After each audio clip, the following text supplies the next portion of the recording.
Wala na naman ba tayong bigas? Hindi ba kayo marunong gawa ng paraan? Mga wala silbi! Wala po eh. Isa pa, hindi po ba't responsibilidad po sana ninyo yan? Simula pa dati, si nanay na naghanap ng paraan para sa atin At ngayong wala na siya. Hindi pa rin po ba kayo gagalaw? At anong palagay mo, Danilo? Nagpapalaki lang ako ng aking bayag dito sa bahay. At bakit? Hindi po ba? Puro kayo ilata eh. Kung may pera man kayo, sa halip na ibilin ng bigas o ulam, binibili nyo ng alak at pinangsusugal. Kayo ang walang silbi rito sa bahay eh. Irresponsable kayo. Ba't sumusobra ka ng binatilyo ka? Hindi mo na ginalang ang pagiging haligi ko ng tahanang ito Haliging walang silbi. Kung buhay lang sana si nanay, matagal na kaming lumayas dito eh. Ganon. Ay sige, layas! Lumayas ka dito! Hindi ko kailangan ng isang anak na magaspang ang ugali. Talagang lalayas ako rito. Hindi ko na kaya mamuhay na kasama kayo. Mga kapatid, alin na kayo. Umalis na tayo sa bahay na to. At iwan natin ang ama nating batugan lasinggero pa. Ikaw lang ang aalis. Huwag mong idamay ang mga nakababata mong kapatid. Layas! Umalis ka na rito, Dalila! Lalayas ako sa ngayon. Pero babalik ako para kunin ng mga kapatid ko. Isasama ko sila saan man ako mapunta. At iiwan ka namin dito. Hindi kita papayagang makaapak ulit dito sa bahay ko. Magmula ngayon, hindi na kita ituturing na anak. Wala akong pakialam. Ang importante sa akin ay ang mga kapatid ko. Kahit na ano pa man na mangyari, babalikan ko sila at kukunin dito. Huwag ka lang dumaldal pa, umalis ka na rito. Hindi ka namin kailangan. Ikaw nang bahala sa buhay mo. Nag-iyakan ng mga nakababatang kapatid ng Binatilyo at sinabihan siyang huwag umalis. Hindi naman nagpapigil ang Binatilyo. Nang maitulak na siya palabas ni Mang Isko, nagpasya siyang pumasok sa kanyang kwarto sa pamamagitan ng bintana. Kinuha niya ang kanyang tampipi kung saan may nakapaloob na iilang mga damit. Nang marinig niya ang mga yabag ng kanyang ama na papasok sa kwarto, nagpasya siyang lumundag ulit palabas. Nang makalapag na siya, tumakbo siya palis sa kanilang tirahan. Hindi na niya nagawa pa ang lumingon dahil determinado na siyang lumaya sa kanila. Kalaunan, dahil sa kanyang pagtakbo, nag-aagaw na ang liwanag at dilim noong makarating siya sa bayan.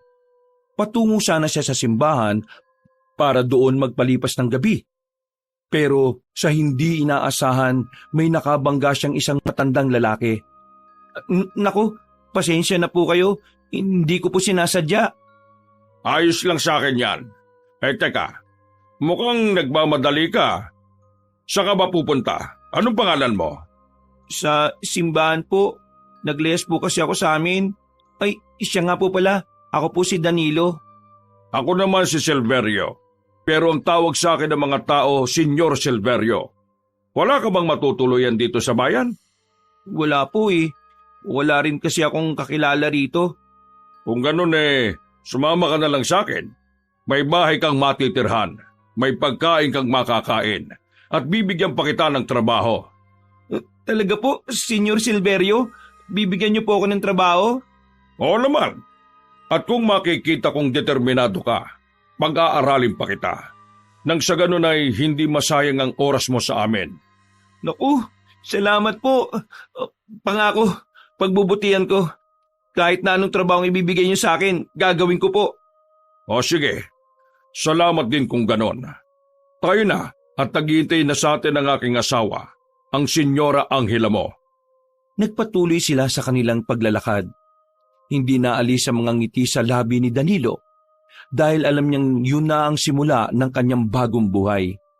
Wala siyang ibang iniisip kung hindi ang makapag-ipon para pagdating ng panahon, makukuha niya ang kanyang mga kapatid at mabibigyan ng magandang kinabukasan. Kalaunan, nakarating sila sa bahagi kung saan wala ng kabahayan. Napakunot noo si Danilo kung bakit doon nagpatayo ng kanilang bahay sina Senyor Silverio. Gayong malawak naman ang lupang malapit sa ibang mga kabahayan. Pagpasok nila sa mansyon, Silverio, nakauwi ka na at may kasama ka pa. Sino siya? Ito si Danilo. Nakasalubong ko lang siya kanina. Naglayas daw siya sa kanilang bahay. Naawa naman ako kaya dinala ko na rito. Magmula ngayon, dito na siya titira at magtatrabaho rin siya para sa atin. Mabuti naman kung ganon. may kasama na tayo dito sa loob ng bahay. Teka, ano bang trabaho ang ibibigay natin sa kanya? Hindi direktang sumagot ang matandang lalaki. Inilapit niya ang kanyang bibig sa tenga ng kanyang asawa sa kabumulong. Agad namang napangiti ang matandang babae at napatitig kay Danilo. Magmula ngayon, ikaw na ang magdadala ng pagkain ng alaga namin sa lumang bahay. Nasa bandang likod lang yon ang mansyon. Magdadala ka roon tuwing umaga at tanghali. Paano naman po kung gabi? At teka, ano po ba yung alaga niyo ron? Huwag mo nang alamin. Basta ilagay mo lang ang pagkain sa maliit na bintana roon. Pagkatapos, umalis ka na kaagad para gawin ang iba pang bagay na iuutos namin. Ayos lang ba sa iyo yun, Danilo? Naku, opo. Hindi naman po ako mapili sa trabaho eh. Isa pa po, mapalad nga ako kasi may masisilungan ako dito. Mabuti naman. Kung ganon, halika. Sumama ka sa akin patungo sa likuran. Ipapakita ko sa iyo ang lumang bahay kung saan nakatira ang aming alaga. Sige po, Senyora Angela. Susunod po ako sa inyo. Bumalik kayo kagad, ha? Papipiliin ko pa si Danilo ng kwarto kung saan niya gustong matulog. Napangiti na lang ang binatilyo kay Senyor Silverio at sumama na sa matandang babae. Habang naglalakad patungo sa likod ng mansyon, nakaramdam ng kakaibang kaba ang binatilyo. Napaisip siya kung ano ang inaalagaan ng mag-asawa roon. At hindi nila ito binibigyan ng pagkain tuwing gabi. Saka ayaw nilang malaman niya ang patungkol doon. Nang makarating sila sa tapat ng lumang bahay, napangiti si Senyora Angela kay Danilo. Dito nakatira ang aming alaga. Ang dahilan kung bakit mayaman kami sa ngayon. Dati rin po pala kayong mahirap, Senyora Angela? Oo, Danilo. Naging mayaman lang kami ni Silverio nung nagkaroon ako ng anak. Maging siya nga ay nagtaka kung bakit bigla ang pagdating ng biyaya sa amin. Yun nga lang, kinakailangan naming umalis sa dati naming tirahan para makapamuhay rito. Teka po, kung may anak kayo, bakit wala po siya sa inyong mansyon? Saan po siya nagpunta? Doon sa Amerika. Nag-aral kasi siya roon. Ayaw naman namin siyang pag-aralin dito sa atin. Kasi ang hina ng kalidad ng edukasyon dito. Ganun po ba? Sana makilala ko rin po siya. Huwag ka mag-alala. Kapag makakauwi na siya, ipapakilala kita sa kanya. Talaga po, Senyora Angela? Oo naman. Basta pagbutihan mo ang trabaho mo rito, ha? Sige po. Huwag po kayo mag-alala. Gagalingan ko po. Susundin ko ang lahat ng inyong ipinag-uutos.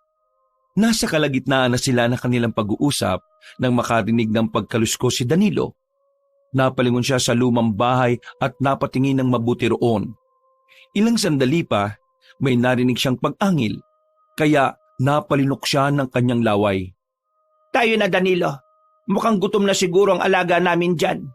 Pabayaan na lang natin siya at bukas mo na lang siya bigyan ng pagkain. Sa ngayon, pumasok na muna tayo at nang makapamili ka ng kwartong tutulugan mo. Sige po, Senyora Angela. Pagod na rin po kasi ako dahil sa layo ng aking nilakad eh. May kalayuan kasi yung baryo namin sa bayan. At mabuti na lang talaga, nakabangga ko si Senyor. Talagang maswerte kang binatilyo. Akalain mo yon. Naglayas ka at sa isang kisap mata lang nakatagpo mo ang isang taong magbabago ng buhay mo. Oo nga po, kaya hindi ko sasayangin ang pagkakataon na ito. Abay dapat lang, Danilo. Pambihirang swerte ito para sa iyo, kaya hindi mo na dapat palampasin pa. Pagkarating nila sa loob ng mansyon, naghain muna sila ng hapunan para kay Danilo. Pagkatapos nito, iginala ni Senyor Silverio ang binatilyo sa loob ng bahay at pinapili ng kanyang magiging kwarto. Binigyan din siya ng mga bagong damit nito na pamalit niya. Noon din, iniwan siya ng matandang lalaki at tinayaang makapagpahinga muna. Dahil yon ang unang beses na makakaiga siya sa malambot na kutsyon, naglaro muna ng ilang sandali si Danilo hanggang sa tuluyan siyang napagod at nakaidlip. Makaraan ng ilang oras, naalimpungatan siya nang makarinig siya ng mga ingay sa labas ng kanyang kwarto. Dulot ng kanyang pagtataka, tumayo siya at lumapit sa pintuan para pakinggan kung ano yon. Ano? Nakaalis na ba siya? Hindi ko alam, pero paniguradong umalis na siya. Dapat lang, kailangan niyang matuldukan ng ginagawa ng nasa posisyon para hindi tayo mahirapan sa susunod na eleksyon. Tama ka riyan. Kapag nanalo ka, mas magiging malawak ang saklaw ng ating kapangyarihan. Hindi lang tayo mayaman, may poder na rin tayo sa gobyerno. Ang mas maigi pa, tingnan mo siya sa kanyang tirahan. Alamin mo kung nakaalis na siya. Kapag hindi siya susunod sa atin, 2 araw siyang hindi makakakain. Ikaw na. Alam mo namang natatakot sa... Oo na.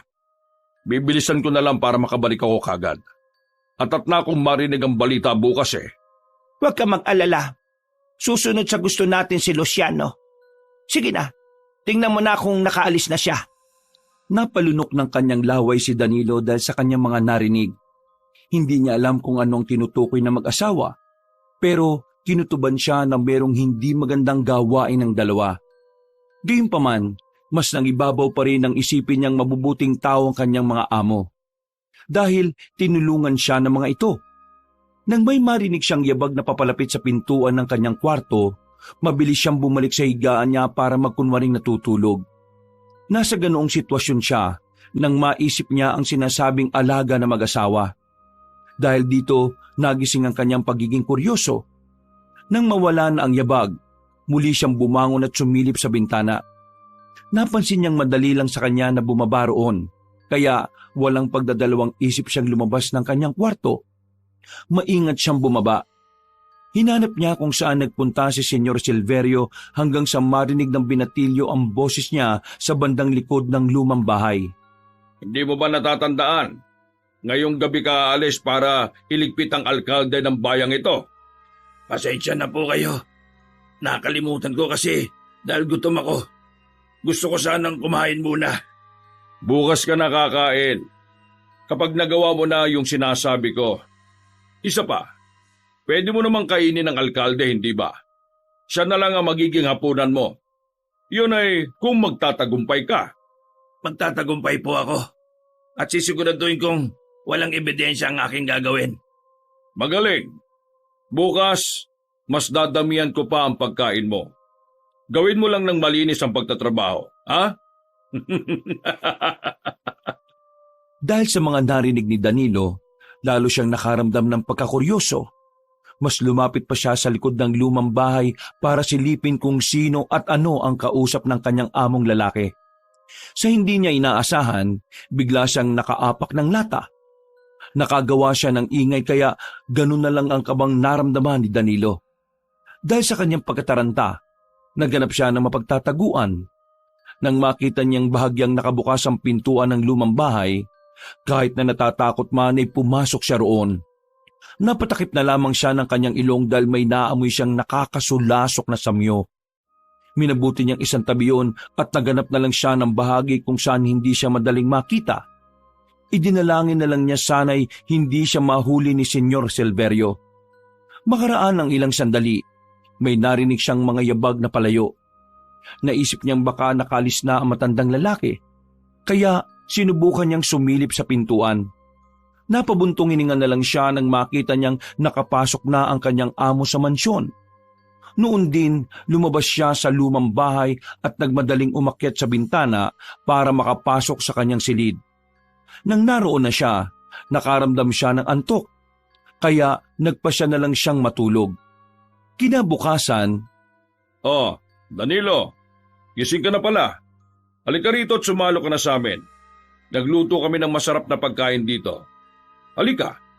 Kumusta ang tulog mo, iho? Maayos naman ba? Hindi ka ba namahay? Halika rito. Sige po, kumain na lang po muna kayo. Nahihiya ako eh. Sa totoo lang, Senyora Angela, medyo mababaw lang po ang naging tulog ko. Hanggang ngayon po kasi hindi ako makapaniwala na may masisilungan na ako at merong kumupkup sa akin.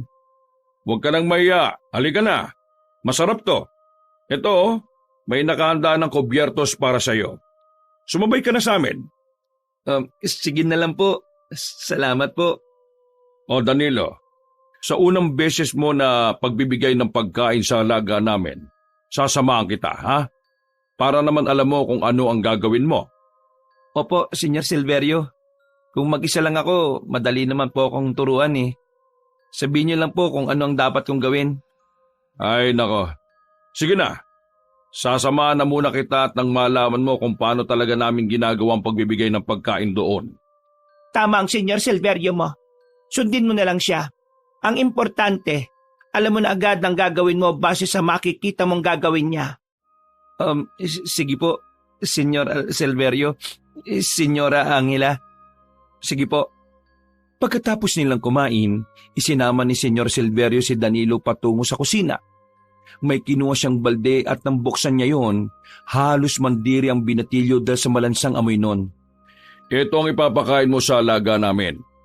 Ituring mo na rin siyang alaga mo dahil magmula ngayon, ikaw na ang maghahatid ng pagkain niya. Hindi na po ninyo ito lulutuin? Hindi na. Mas mainam kung hilaw ang ipapakain natin sa kanya para mas maging malakas siya. Teka po, ano po ba yung alaga nyo, Senyor Silverio? Anong hayop ba yung nakatira sa lumang bahay? Hindi ko sasagutin yan sa ngayon, Danilo. Pero huwag ka mag-alala. Balang araw, malalaman mo rin kung ano ang iyong inaalagaan. Napatango na lang si Danilo sa sinabi ng matandang amo niya. Nang matapos nang maihanda ni Senyor Silverio ang pagkain para sa kanilang alaga, sinabi niya sa binatilyo na dalhin na sa lumang bahay ang balde na may lamang karne. Itinuro niya kay Danilo ang tamang paghuhulog ng karne sa maliit na bintana roon. Makaraan ng ilang sandali, may narinig na kaluskos ang binatilyo na sinundan ng ingay na parang may kumakaing aso sa loob. Yan ang alaga natin. Kinakailangan natin siyang busugin. Dahil ang kapalit naman niyan ay magiging mabait siya sa atin at magagawa natin siyang utusan. Ganun po ba, Senyor? Oo, Danilo. Kaya ikaw, pagbutihin mo lang ang trabaho mo rito. At dahil makakatakbo na ako sa susunod na eleksyon, sigurado na ang pag-aaral mo. Pag-aaralin kita at ang matuto ka rin sa eskwela. Totoo po. Naku, maraming salamat, Senyor Silverio. Hindi ko akalain ganito ang aking magiging kapalaran. Totoo. Kita mo na, bago ka pa lang dito, naambunan ka na kagad ng biyaya. Ganyang kaswerte ang ating alaga. Kaya dapat wag mo siyang hahayaang magutom, ha? Opo, Senyor Silverio. Susundin ko po ang sinabi niyo. Mas bumilis ang tibok ng puso ng binatilyo. Hindi niya akalaing tototohanin na matanda ang sinabi nito sa kanya. Dahil sa tuwang naramdaman niya, hindi niya namalayang ubos na pala ang karning ipinapakain nila sa alaga na kanyang mga amo. Oh, ayun na sa loob. Paniguradong busog na siya. Matutulog na lang yan. Siya nga pala, mamayang hapon mag-isa ka na lang na magpapakain sa kanya, ha? Opo, Senyor Silverio. Alam ko na rin po ang gagawin ko. Basta, huwag kang masyadong didikit sa maliit na bintana. Baka habulting ka ng alaga natin at kagatin. Hindi nakasagot si Danilo. Napalunok siya ng kanyang laway. Naalala niya ang nangyari ng nagdaang gabi. Kaya unti-unting namuo ang takot sa kanyang sistema. Gayunpaman, nang maalala niya ang pangako ng matanda sa kanya, isinantabi niya yon at inisip na baka mali lang siya ng pagkakaintindi sa kanyang narinig. Dumaan ang mga linggo at ganoon ang naging gawain ni Danilo. Pero kahit kailan, hindi niya nakita ng harapan ng alaga na mag-asawa. Hindi na lang siya nangulit pa sa mga ito dahil ayaw niyang magalit sila sa kanya. Isang beses, Danilo, mamayang gabi pala aalis kami, ha? Hindi namin sigurado kung makakauwi kami agad bukas. Pupunta kasi kami sa kakilala namin at manghihingi ng tulong. Kailangan din kasi namin ng taong malapit sa taong bayan para naman hindi kami mahirapang makibagay sa kanila. Sige po, ako na munang bahala rito sa bahay niyo. Ang pagkain ng alaga natin, nasa kusina, ha? Ikaw na ang bahalang magtansya kung gaano karaming ibibigay mo mamayang tanghali. Nabigyan ko na rin naman yan kanina noong paggising ko. napatango na lang si Danilo sa sinabi ng kanyang amo. Noon din, gumayak ang dalawang matanda at nang matapos na'y nagpaalam na sila sa kanya. Sinundan na lang sila ng paningin ni Danilo hanggang sa tuluyan na silang nakalabas sa kanilang bahay. Nung wala na ang dalawa, nagsimula na ring maglakad si Danilo patungo sa kanyang kwarto. Pero nakailang hakbang pa lang siya, nakarinig siya ng kalabog sa bandang likod bahay. Nagtaka siya kung ano ang may gawa nun. Kaya marahan niyang tinungo ang kusina para silipin kung ano yon. Nang hindi niya makita kung ano ang gumagawa ng ingay, minabuti niyang lumabas na ng tuluyan. Sino ka? Bakit ka nakapasok sa bakuran ni na Senyor Silverio? Ako si Luciano. Ikaw, sino ka? Bakit ka rin nandito? Ako ang katulong nila at sa akin nakaatas ang pagpapakain sa alaga nila. Ako si Danilo. Teka, paano ka napunta rito? Hindi mo ba alam na delikado ang ginagawa mo? Paano mo naman nasabi? Mabait naman sila sa akin ha. Isa pa, hindi naman ako sinasaktan ng kanilang alaga. Huwag kang makampante, kaibigan.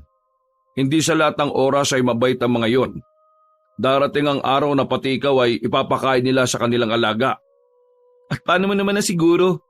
Madalas kang pumasok dito, no? Ano ka, magnanakaw? Aba hindi. Nandito na ako nakatira noon simula pa lang. Saan? Bakit hindi naman kita nakita sa loob ng mansyon? Hindi na mahalaga yon. Basta binabalaan kita. Huwag kang magtiwala sa mag-asawang yon. Ginagamit ka lang nila. Makakarating sa mga amo ko sinabi mo. Sigurado ko malalagot ka at hahanapin ka nila. Huwag. Hindi akong kaaway mo. Ang mag-asawa. Sila. Basta, mag-iingat ka. Kapag nagbago na sila ng pasya ay uutusan kanilang magbigay ng pagkain tuwing gabi.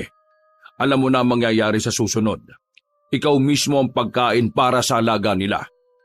Magsasalita pa sana si Danilo pero biglang tumakbo ang binata patungo sa tapat ng lumang bahay. Napangangapa ang binatilyo nang makita niyang lumundag yon patungo sa bubungan. Nang naroon na si Luciano, napalingon siya kay Danilo. Napalunok na lang ng kanyang laway ang binatilyo habang pinagmamasdan ng lalaking marungis. Punit-punit ang damit at may kung anong nakamantsa sa buong katawan niya. Dahil dumakong binata sa kabilang parte ng bubungan, hindi na siya nakita pa ni Danilo. Kinutuban ng hindi maganda ang binatilyo. Pero naisip niyang posibleng biro lang ang sinabi ng binata para umalis siya. Naisip pa niyang baka wala yun sa katinuan. Kaya kung ano-ano na ang kanyang pinagsasasabi. Bumalik na lang siya sa loob ng mansyon at para diretso na ang kanyang pagpapahinga, nagpasya siyang bigyan na ng pagkain ng alaga ng mag-asawang matanda.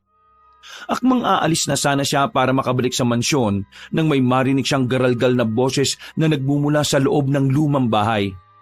Danilo, huwag ka nang lumabas mamaya. Siguraduhin mong nakasara ang mga bintana at pintuan. Ha? Sino ka? Bakit parang kaboses mo yung binatang pumasok dito? Hindi na mahalaga yan. Basta sundin mo lang ako. Luciano, kung ikaw man yan, ikaw ang lumabas dyan sa lumang bahay. Delikado at baka kung ano pa mangyari sa'yo dyan. Hindi mo alam kung gaano kabangis ang alaga na mag-asawa. Hindi ako natatakot. Sige na, pumasok ka na. Kabilugan ng buwan mamaya, kaya kailangan mong makapaghanda. Siya nga pala, huwag mong sabihin kay na Senyor Silverio na binalaan kita, ha? Sige, pero lumabas ka na riyan. At baka kung makita ka pa ng alaga ni na Senyor, baka ikaw pang lapain niya. Oo na, basta sundin mo yung sinabi ko. Sige, akong bahala. Alam ko kung anong gagawin ko. Hindi ko hayaan mabiktima ako ng alaga nila. Mabuti kung ganon. Sana sa susunod, magkita ulit tayo at na makapag-usap. Pumasok ka na, dali! Sinunod ni Danilo ang sinabi ni Luciano. Hindi na niya alam kung saan dumaan ang binata. Hindi na rin siya nakalingon pa sa lumang bahay. Lalo pa't narinig na niya kumakain sa loob noon ang alaga ni na Senyor Silverio at Senyora Angela. Pagkapasok niya, minabuti niyang sarhan ng mabuti ang pintuan at bintana. Pagkatapos nito, natulog siya hanggang sa naalimpungatan siya dahil sa gutom na nararamdaman niya. Tumungo siya sa kusina at kumain. Nasa kalagitnaan na siya ng paghahapunan nang makarinig siya ng pag-angil sa labas ng mansyon. Naalala niya ang sinabi ni Luciano sa kanya. Kaya lumapit siya sa bintana para sumilip doon. Saktong pagkasilip niya, may nakita siyang nilalang na gumagalaw. Papalapit yun sa kinaroroonan niya. Kaya naisa na ni Danilo na umatras. Nang magkatapat na sila, nakita niya ang nilalang na puno ng balahibo ang buong katawan. Nagbabaga ang mga mata nito at naglalaway. Nanginginig ang buong katawan ng binatilyo at dahil sa kabang nararamdaman niya, Nang hina ang tuhod niya at napako siya sa kanyang kinatatayuan. Danilo, halika rito sa labas. Gusto ko ng pagkain. Gusto kong ituring mo rin akong alaga. Sino ka? Bakit ka nandito? Umalis ka rito! Bigyan mo ako ng pagkain. Nagugutom ako. Wala akong mabibigay sa'yo. Kung hindi ikaw ang alaga ni na senyor, umalis ka rito at wag mo na akong guluhin at takutin dito. Ayoko. Ikaw ang gusto kong magpakain sa akin. Kagaya ng madalas mong ginagawa sa alaga ni na senyor. Sige na, Danilo. Natatakam na ako sa sariwang karne. Lumabas ka na rito! Ano binabalak mo? Akong gagawin mong pagkain? Manigas ka! Naggabilin sa akin si Luciano na hindi ako lalabas at magsasara ako ng mga bintana. Darating din ang araw at matitikman ko ang sariwang karne mo. Hindi sa ngayon, pero alam kong ipapakain ka rin sa... May naamoy akong buntis. Nakakatakam ang sanggol na nasa sinapupunan niya. Diyan ka na muna! Napabuntong hininga at nag-antanda na lang si Danilo nang biglang umalis ang nasabing nilalang. Hindi niya alam kung yun nga ba talaga ang alaga ng kanyang mga amo. Pero iisa lang ang sigurado siya. Aswang yun na naghahanap ng kanyang mabibiktima. Dahil sa takot na kanyang nararamdaman, buong gabi siyang hindi nakatulog. Hindi nawala sa isipan niya ang itsura ng nilalang at maging ang nakakatakot nitong boses. Kinaumagahan, kahit na inaantok man, ay pinilit niya ang kanyang sarili na magtrabaho. Nang maihanda na niya ang magiging pagkain ng alaga nila, maraan siyang naglakad patungo sa likod ng mansyon. Nasa kalagitnaan na siya ng kanyang paglalakad ng... Oh, Danilo, bakit parang mugto yung mga mata mo? Hindi ka ba nakatulog ng maayos? Bakit naman? Hindi ko nga alam eh. Pero alam mo ba, kagabi nung naghahaponan ako, may narinig akong pag-angil sa labas. Nang sumilip ako sa bintana, may nakita akong isang aswang eh. Aswang? Sigurado ka ba sa sinasabi mo? Oo, kitang-kita ko yung mukha niya. Hindi nga lang ako sigurado kung siya mismo yung alaga ni na Senyor Silverio. Parang pamilyar kasi yung boses niya eh, kahit na may pagkagaralgal yun. Ay nako, bakit ba dito tayo nag-uusap? Tayo na sa tapat ng lumang bahay. Hindi ba't magbibigay ka pa ng pagkain ng alaga ninyo? Ay, oo nga pala. O sige, tayo na at nang matapos ko na rin to. Ay, naantok ako. Pagkatapos ito, mas maigi sigurong umidlip muna ako. Teka Danilo, may bahid ng dugo sa tapat ng pintuan ng lumang bahay ah. Aba, oo nga. Wala naman yan nung nagbigay ako ng pagkain sa alaga ni na senyor ah. Hindi kaya lumabas kagabi yung alaga nila? Paano na lang kung hindi nakabalik yun? Panigurado na malalagot ako sa amo ko. Halika, pasukin natin ang lumang bahay. Kailangan malaman natin kung nakabalik na yung alaga nila. Pero natatakot ako eh. Baka mamaya kung ano yung gawin niya sa atin. Huwag ka matakot, kasama mo naman ako eh. Isa pa, minsan ka nang nakapasok dyan, hindi ba? Tama? Hindi nakasagot si Danilo. Napatitig na lang siya kay Luciano. Pero napansin niyang inilihis ng binata ang mga mata nito sa kanya. Tatanggi pa sana ang binatilyo kay Luciano pero hinila na siya nito. Nang nasa tapat na sila ng pintuan, itinulak ni Luciano ang pinto at wala nang nagawa si Danilo nang dinala siya ng binata sa loob ng lumang bahay. Halika, ikutin natin ang buong lumang bahay. Ilagay mo na muna riyan yung balde mong may dalang pagkain. Ha? O sige. Pero mabilis lang tayo ha. Kapag makita na natin ang alaga ni na senyor, umalis na kaagad tayo. Baka kasi kung mapano pa tayo eh. Oo na. Huwag ka lang gagawa ng ingay para hindi tayo mapahamak. Mamaya baka natutulog yun at tayo pang rason ng kanyang paggising. O sige. Ay, isa pa pala. Huwag sana makarating sa amo ko yung pinasok natin yung bahay na to ha. Tsak na malalagot ako. Oo na. Siya nga pala. Hindi ka ba nagtataka kung bakit alam ko na minsan ay nagawa mo ng pasukin ang bahay na ito? Ha? Hindi ako pumasok dito ha. Sigurado ka? Ano to? Hindi ba't bahagi to ng damit mo? Napunit to. Inamoy ko dati At alam mo ba na katulad ng amoy mo ang samyo ng kapirasong tela na ito? Napalunok ng kanyang laway si Danilo dahil medyo madilim ang loob ng lumang bahay. Hindi niya gaanong naaninig ang kulay ng kapirasong tela na hawak ni Luciano. Ganun pa man, naalala niya ang kanyang damit at pinanindigan siya ng balahibo. Dahil may punit nga ang suot niya nang lumabas siya roon. Ilang beses pang inamoy yun ng binata na naging rason para mas kilabutan ng binatilyo. Dahil nakakaramdam na ng kakaiba si Danilo, ilang beses niyang niyaya si Luciano na lumabas na doon. Pero naging mapilit ang binata. Kaya wala nang nagawa si Danilo kung hindi ang sumunod na lang sa kanya. Sandali, may naririnig akong yabag sa labas. Baka may nakapasok sa bakuran ng mga amo mo. Dito ka lang at titingnan ko kung ano yon. Teka, sasama ako. Ayaw ko maiwan dito sa loob. Natatakot ako dito. Mabilis lang ako. Sisilipin ko lang kung ano ang meron sa labas. Babalik din ako kagad. Huwag kang aalis sa pwesto mo, ha? Hindi na ituloy ni Danilo ang kanyang sasabihin dahil biglang umalis ang binata. Nang wala na si Luciano, nagsimula siyang manginig. Iginala niya ang kanyang paningin sa paligid. Pero hindi niya nakita doon ang alaga ng kanyang mga amo. Maglalakad na sana siya para sundan si Luciano nang bigla siyang matigilan dahil sa narinig niyang pagyabag sa kanyang likuran. Maraan siyang napalingon at halos lumukso ang kanyang puso nang makita niyang isang maitim na nilalang na may nagbabagang mga mata. Puno ng balahibo ang katawan nito at sobrang baho niya. Ikaw ba yung alaga ni na Senyor Silverio at Senyora Angela? Huwag mo akong saktan. Umawa ka sa akin. Huwag! Nandito ako sa kulungan ko. At isa lang ang ibig sabihin niyan. Magiging pagkain kita. Pagkain? Hindi, may dala ko. May dala ko dito para sa'yo. Huwag mo lang ako sasaktan. Maawa ka sa akin. Ang bango mo. Iba talaga kapag hindi pa makunat ang karne. Halika rito! Halika rito, Danilo! Lubayan mo ako, aswang ka! Babayaan mo ako makalis rito! May dala akong pagkain sa'yo! Nandun sa balde! Sandali kukunin ko! Kahit na nanlalambot dahil sa takot ng kanyang nararamdaman, tumakbo si Danilo patungo sa balde na naglalaman ng karning ipapakain niya sa alaga nila.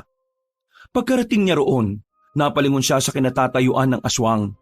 At napaisip kung bakit nasaan yung aswang ang nasabing nilalang gayong hindi pa naman gumagabi. Nang makita niya nakangisi ito at nakaabang sa kanya, hindi na nagdalawang isip pa si Danilo na tumakbo patungo sa pintuan para makalabas sa lumang bahay. Pagkalapit niya roon, napasigaw na lang siya ng malakas dahil nakasara pala ang pintuan at hindi niya ito mabuksan. Tulong! Tulungan mo ako, Luciano! Bakit mo ako sinaran ng pinto? Akala ko ba babalik ka? Wala! Huwag mo nang pilitin buksan ang pinto. Akala ko ba iaalagaan mo ko? Bakit parang natatakot ka sa akin? Ayoko na! Alis na ako dito! Hindi ko na kaya! Pakawalan mo ako! Pakawalan mo ako! Aalis ka? Akala mo ba ganun lang kadali yun? Hahanapin kita. Hahanapin ka rin ni na Senyor Silverio. Sa bandang huli, sa mga kamay ko rin ang bagsak mo. Demonyo! Mga walang iya kayo! Kumaligma ka lang, Danilo. Sige na, kakainin ko niyang pagkain dinala mo rito para sa akin. Napalumpasay na lang sa labis na takot ang binatilyo. Sinipat niya ng maigi ang nilalang ng mga sandaling yon na abala sa pagkain ng karning dinala niya. Hindi rin tumigil sa pag-iyak si Danilo. Walang ano-ano, naglakad ang nasabing nilalang patungo sa binatilyo. Pagkarating nito sa tapat niya, napaangil ito. Dito ka lang. Hindi ka maaaring lumabas. Gusto ko na makakasama rito. Bakit? Anong gagawin mo sa akin dito? Wala. Basta, wala ka rin gagawin laban sa akin. Kahit papaano ay may utang na loob ako sa'yo. Pero kung gagawa ka ng hakbang para tumakas dito, sinisiguro ko sa'yo na may masamang mangyayari sa'yo, Danilo. Sino ka ba talaga? Bakit parang pamilyar sa akin ang boses mo? Gusto mo ba talagang malaman kung sino ako? Handa ka na ba sa katotohanan? Oo, gusto ko malaman kung sino ka. May kutob na ako pero hindi pa ako sigurado. Kung ganon, ihanda mo ang sarili mo. Kapag nalaman mo kung sino talaga ako, siguradong magugulat ka. Napatitig si Danilo sa nilalang at hindi siya nag-isap ng kanyang mga mata. Ilang minuto ang lumipas, wala pa ring nagbago sa aswang. Walang ano-ano, napatawang nilalang at napaangil sa mismong tapat ng mukha ng binatilyo. Napasigaw na lamang si Danilo at muli niyang tinawag si Luciano. Pero kahit na halos namaos na siya, hindi pa rin bumabalik ang binata. Dito ka lang sa loob. Habang wala ako rito, ikaw ang magbabantay sa aking tirahan. Huwag kang magtatangkang tumakas. Alam ko kung saan kita hahanapin. Una, hindi na ako alis dito. Huwag mo lang ako sasaktan. Ayaw ko pang mamatay. Marami pa akong pangarap eh. Ipangako mo sa akin. Siya nga pala, gusto ko lang sabihin sa'yo, hindi ako ang kalaban mo. Gaya ng sinabi ko, ang tunay na kalaban natin dito ay ang mag-asawang amo mo. Hindi sila mga santo na malinis ang konsensya. May bahid din ng kasamaan ng kanilang budhi. Hindi nakasagot si Danilo sa sinabi ng alaga ni na Senyor Silverio sa kanya. Napahawak siya sa kanyang dibdib dahil sa matinding takot na kanyang nararamdaman. Noon din, napatras ang aswang hanggang sa makaakyat na ito sa ikalawang palapag ng lumang bahay. Hindi na nakaalis si Danilo sa kanyang pwesto. Nanatili siya roon habang umiiyak. Iniisip niya ang sinabi ng kanyang alaga sa kanya at ang kanyang narinig na pag-uusap nila ng kanyang amo. Kalaunan, tuluyan siyang nakatulog sa ganoong posisyon at hindi na niya nalaman kung gaano yung katagal. Naalimpungatan na lang siya nang makarinig siya ng pagtawag mula sa labas. At nalaman niyang si Senyor Silverio yon. Senyor Silverio, nandito ako sa loob ng lumang bahay. Tulungan niyo ako! Danilo, anong ginagawa mo riyan? Bakit ka nandyan? Ano po kasi? Pinasok. Hindi ko po alam eh. Pagkagising ko, nandito na ako at hindi ko rin mabuksan ang pintuan. Sandali, bubuksan ko ang pintuan at nang makalabas ka na. Paniguradong pinaglaruan ka ni Luciano, ang alaga natin. Luciano? Yun po yung pangalan ng inaalagaan natin? Oo, bakit? Nakilala mo na ba siya? Hindi po. Parang pamilyar lang po kasi yung pangalan niya sa akin. Napatitig na lang sa pintuan si Danilo nang marinig niya ang langit-ngit ng pinto. Napalingon pa siya sa bandang dulo ng kanyang pwesto at nang makita niyang naroon ang aswang na nagkulong sa kanya, napalunok siya ng laway. Muli niyang naisip ang sinabi noon. Dahil dito, nagpasya si Danilo na huwag nang sabihin sa kanyang amo kung ano talaga ang nangyari. Napagtanto niya na kung sasabihin niyang si Luciano ang nagpasok sa kanya sa lumang bahay, paniguradong paparusahan ni Senyor Silverio ang nilalang at baka hindi pakainin. Alalahanin mo sinabi ko.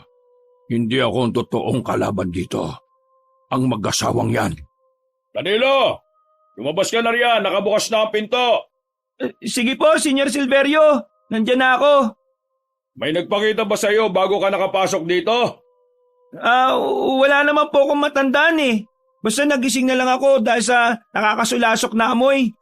Nalaman ko na lang na nasa loob na ako ng lumang bahay. Walang yang Luciano yan. Alam kong siya ang may pakana nito.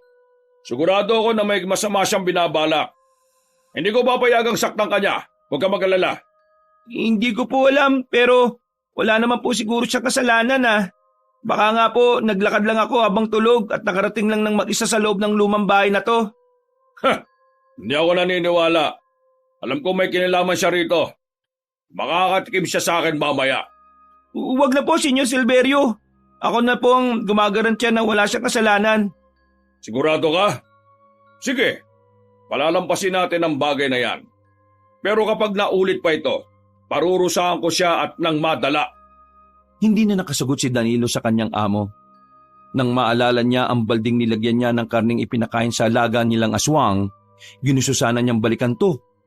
Pero nang sabi niya kay Senyor Silverio ang patungkol doon, napailing na lang ang matanda at sinabing hayaan na lang nila yon. Tayo na sa loob.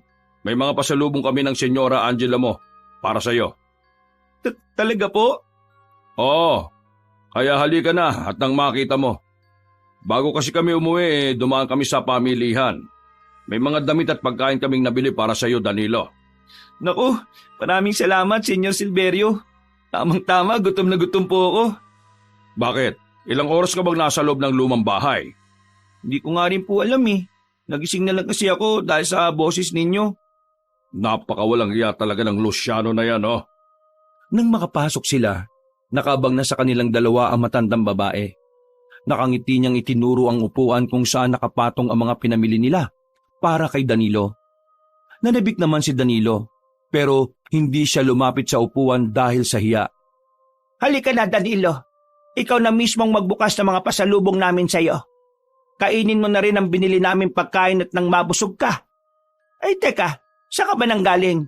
Kanina pa kami tumatawag sa iyo Doon po sa labas. Ay nako, Angela. Nakulong yan sa loob ng lumang bahay. Mabuti nga lang at walang masamang nangyari sa kanya. Hindi ko nga lang alam kung ano ang rason at hindi siya nagawang saktan ng alaga natin. Ano? Paano nangyari yon? Hindi naman niya mabubuksan ang bahay sa likod ng mansyon. Yan din ang palaisipan para sa akin. Parang may mali eh. Malakas ang kutob ko na may kinalaman dito ang alaga natin. Teka, si Luciano pala. Baka nakawala siya Yan ang hindi ko alam. Mas maigi pa nga na balikan ko ron. Danilo, dito ka na muna, tingnan mo ang mga pasalubong namin ha. Kumain ka na rin, alam kong gutom ka. Opo, Senyor Silverio. Maraming salamat po talaga sa inyo. Napangiti na lang ang mag-asawa kay Danilo. Nang makalis na si Senyor Silverio, nag-usap na lamang ang matandang babae at ang binatilyo. Ikinuwento ni Senyora Angela ang naging karanasan nila at ang tagumpay nilang makuha ang suporta ng taong hiningan nila ng tulong. Malapit ka nang makapag-aral, iho. Sana ay pagbutihin mo ang trabaho mo rito. Pambihirang pagkakataon na binigay namin sa iyo. Huwag mo na sanang sayangin. Talaga po, makakapag-aral na ako. Salamat po talaga. Kulog kayo ng langit sa akin. Huwag ka magpasalamat sa amin ng senyor mo. Sa Diyos ka dapat na magpasalamat dahil binigyan ka niya ng pagkakataon para makatagpo kami. Gabi-gabi nga rin po ako nagpapasalamat eh. Alam ko po na sobra na itong natatamasa ako mula sa inyo. Binigyan niyo ako ng pagkain, masisilungan, at pag-aaralin niyo pa ako.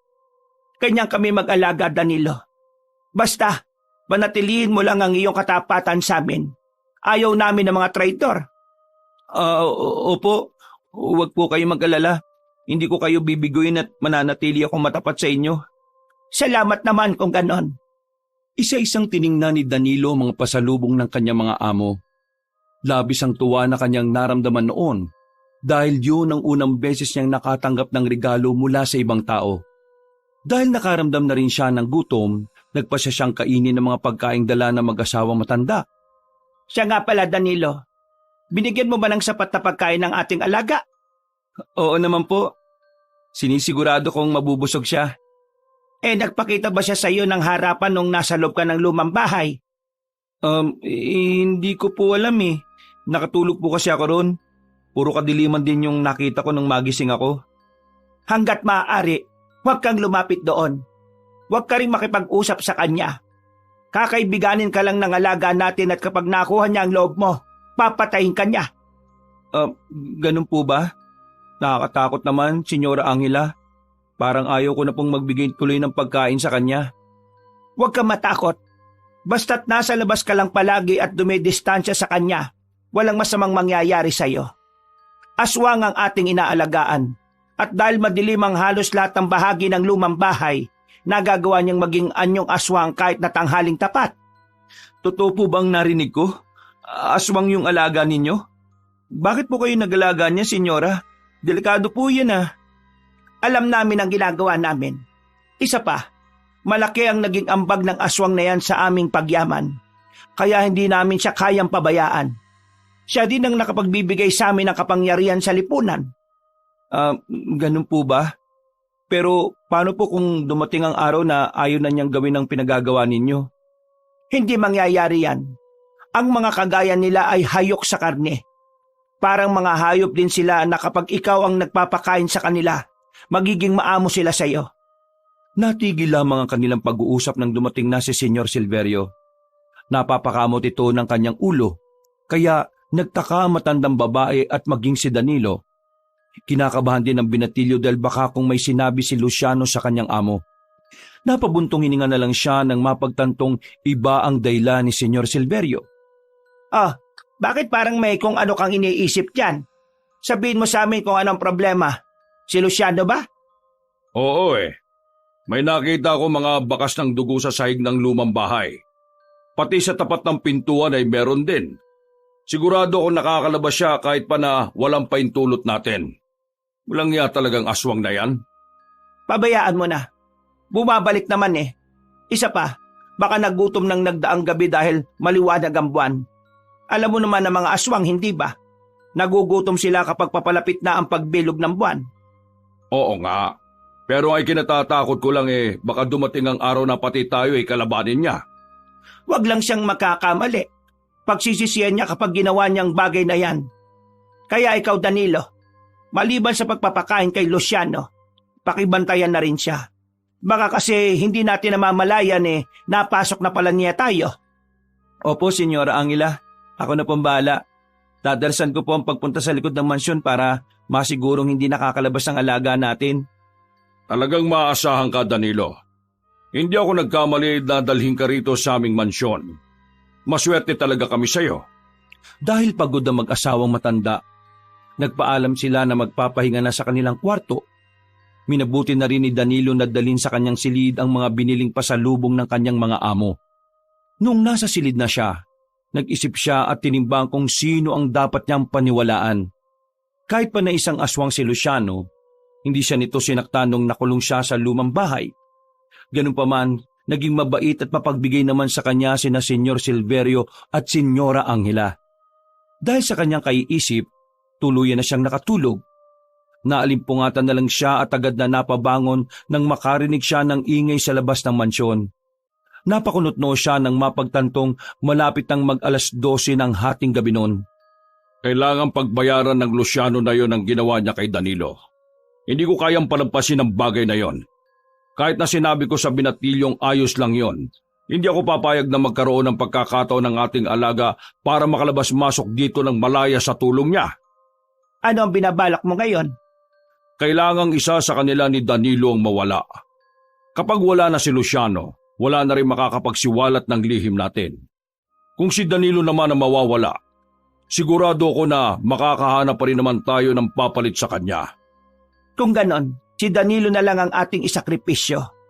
Ipapakain na lang din natin kay Luciano ang kanyang laman para wala nang maging ebidensya. Oo, pero wag sa ngayon. Kailangan pa natin siya. Kapag pinatay natin siya, baka merong maghilala. Sino? Wala naman siyang pamilya. Kung meron man, sigurado ako na hindi alam ng mga yon na nandito siya sa atin. Halos maihi sa takot si Danilo dahil sa kanyang narinig. Iginala niya ang kanyang paningin at nang maalala niya ang bintana kung saan siya minsan dumaan, nagpasya siyang lumapit doon. Akmang lalabas na sana siya roon para tumakas nang tumambad sa kanya ang aswang. Munti ka na siyang mapasigaw. Pero nang malaman niyang si Luciano yon, pinigilan niya ang kanyang sarili. Huwag kang tatakas. Kapag ginawa mo yan, mahalata nila na alam mo na ang kanilang sikreto. Hindi ba't sinabi ko na sa'yo, aswang sila? Pero isang beses sa kada taon lang sila kung kumain. Anong gagawin ko? Pati ikaw, nanganganib din sa kanila, Luciano. Hindi na mahalaga yon. Ang importante, ligtas kang makakaalis dito. Ako, wala na akong silbi. At kung mamamatay man ako, dapat lang sa akin yon. Huwag mong sabihin ang bagay na yan. Alam naman natin na nagagawa mo lang ang mga bagay na yon dahil inuutusan ka at pinupwersa para isagawa ang mga kagustuhan nila. Kung demonyo man ako matatawag, mas demonyo sila. Pero huwag ka mag-alala. Hindi kita pababayaan. Natatakot ako, Luciano. Baka tutuanin nila yung sinabi nila. Huwag ka matakot. Huwag ka muna magpapalata na alam mo ang kanilang binabalak. Itaon mo na abala sila sa pangangampanya at nang hindi kanila mahuli. Matagal pa yun eh. Baka bago pa man sila mangampanya, baka may masama na silang gawin sa akin. Natigil na lang ang pakikipag-usap ni Danilo kay Luciano na makarinig siya ng yabag at pagkatok sa pintuan ng kanyang kwarto. Dahil dito, nagmamadaling bumalik si Danilo sa kanyang higaan, saka nagkunaring humihilik. Itinigil na lang niya ang kanyang ginagawa nang mapansin niyang may naglakad na palayo. Muli sana niyang babalikan ng bintana kung saan sila nag-uusap ni Luciano, pero wala na ito. Dahil sa kanyang narinig, hindi na siya nakatulog hanggang sa dumating ang bukas. Senyor Silverio, hindi pa po yata kayo nakapaganda ng karning ipapakain natin sa alaga nyo. Ay nako, pasensya ka na Danilo. Matanda na nga talaga siguro ako. Nakalimutan kong bumili. Hayaan mo na muna. Mamayang gabi na lang natin siya pakakainin. Po? Akala ko po ba hindi natin siya papakainin tuwing gabi? Oo nga, pero iba na ngayon. Mamayang gabi na lang tayo magpapakain sa kanya. Wala naman kasi kaming pinapatrabaho sa kanya eh. Ganun po ba? Sige po, Senyor Silverio. Siya nga pala, Danilo. May gusto lang akong itanong sa'yo. Ano po yun? Buo pa rin ba ang katapatan mo sa amin? Oo naman po. Bakit nyo naitanong yan? Mabuti kung ganon. Wala lang. Naisip kasi namin na mamayang gabi, ikaw ang magbibigay ng pagkain sa ating alaga. Basta, wag mo siyang hahayaang makatakas, ha? Teka po, bakit po ako? Natatakot po ako, Senyor Silverio. Baka kung anong gawin niya sa akin. Wala kang dapat na ikatakot. Hindi ka naman aanuhin ang alaga natin. Sabi mo, matapat ka, di ba? Wala ka naman balak na tumakas, tama ba? Wala po. Kahit kailan, hindi ko po naisip ang bagay na yan. Magaling. Hala, sige na. Maganda ka para mamayang gabi. Sige po, Senyor Silverio. Buong maghapon na nakaramdam ng kaba si Danilo. Naisip niyang baka totohanin na mag-asawang matanda ang kanilang sinasabi. Pero naisip din niya ang winika ni Luciano na hindi pa gagawin ni na Senyor Silverio ang kanilang masamang binabalak. Napagtanto rin ng binatilyo na magkakaroon pa siya ng oras para makapag-isip kung ano ang dapat niyang gagawin. Pagkatapos nilang kumain ng hapunan, hindi napigilan ni Danilo ang magulat at matakot nang buksan ulit ng kanyang matandang amo ang patungkol sa kanilang alaga. Danilo, pagkatapos nito, pakainin mo na ang ating alaga, ha? Huwag kang matakot, sasamahan kita. Sigurado po kayo, Senyor Silverio? Hindi po ba natin pwedeng ipagpabukas na lang yan? Danilo, napag-usapan na natin to, ha? Basta magtiwala ka lang sa akin. Nasa likuran mo ko, kaya walang masamang mangyayari sa'yo. Sige ka, kung hindi mo susundin ang sinabi ng senyor mo, baka magbago pa ang isip niya at hindi ka na niya pag-aralin. Alam mo, Danilo, sigurado na ang aking pagkapanalo sa pagkaalkalde. Kaya sundin mo na lang ako. Bago pa man ang eleksyon, ipapalista na kita sa paaralan dito para pagdating ng pasukan pwede ka na makapag-aral. Biglang napawi ang takot na nararamdaman ni Danilo. Muli niyang naisip ang minsang ipinangako niya sa kanyang sarili na iaahon sa kahirapan ng kanyang mga kapatid.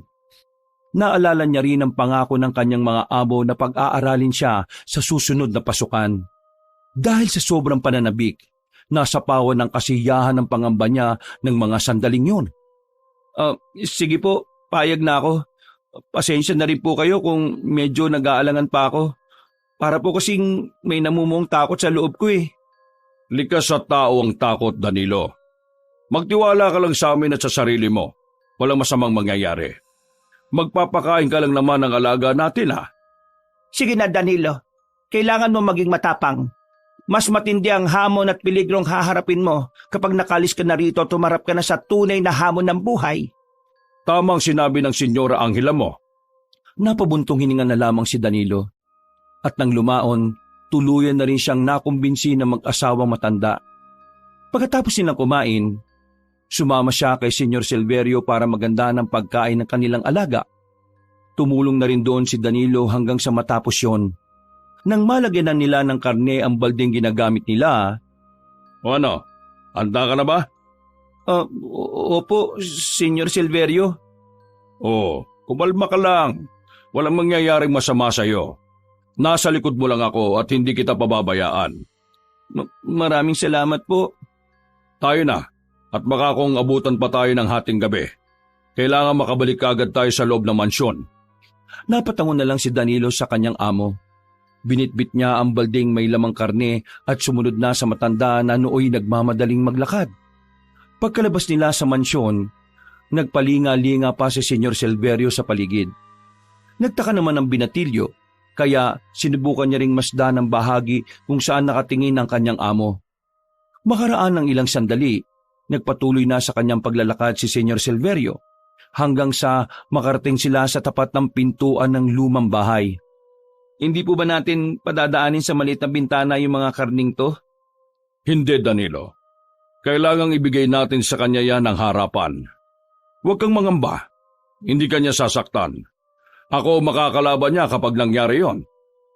Pero baka kung... Sige na. Huwag ka na magdalawang isip. Alalahanin mo ang naging pangako namin sa iyo. Napatango na lang si Danilo sa winika ng kanyang amo. Binuksan ni Senyor Silverio ang pintuan ng lumang bahay. Napalunok pa ng kanyang laway si Danilo nang tumambad uli sa kanya ang mabahong amoy ron. Bumuntong hininga siya at iniisip na walang masamang mangyayari sa kanya. Lalo pa at kaibigan niya ang alaga na mag-asawang matanda. Nang pumasok sila roon, agad na napasigaw ang senyor para tawagin si Luciano. Ilang beses pang tinawag ni Senyor Silverio ang kanyang alaga hanggang sa mapatingala na si Danilo sa bandang bubungan. Nakita niyang naroroon si Luciano, kaya itinuro niya ito sa matanda. Ponyemas ka, Luciano! Kanina pa ako tumatawag sa iyo Bumaba ka rito at dinalang kita ng sariwang pagkain. Eto, may karni kaming ibibigay para maging pagkain mo. Halika na! Bumaba ka na! Kapag nagmatigas ka, parurusahan kita at saka magdurusa ka habang buhay. Matagal na rin akong nagdurusa. Bakit hindi mo na lang ako patayin? Total, napakinabangan mo na rin naman ako Tumahimik ka! Nandito kami para magbigay ng pagkain sa iyo. Kumain ka na at magpalakas. Bukas ng gabi may uutos ako sa iyo. Ayoko na. Pagod na ako. Patayin mo na lang ako at nang matapos na to. Hindi maaari. Isa pa, huwag mong palabasing masama ako sa mata ni Danilo.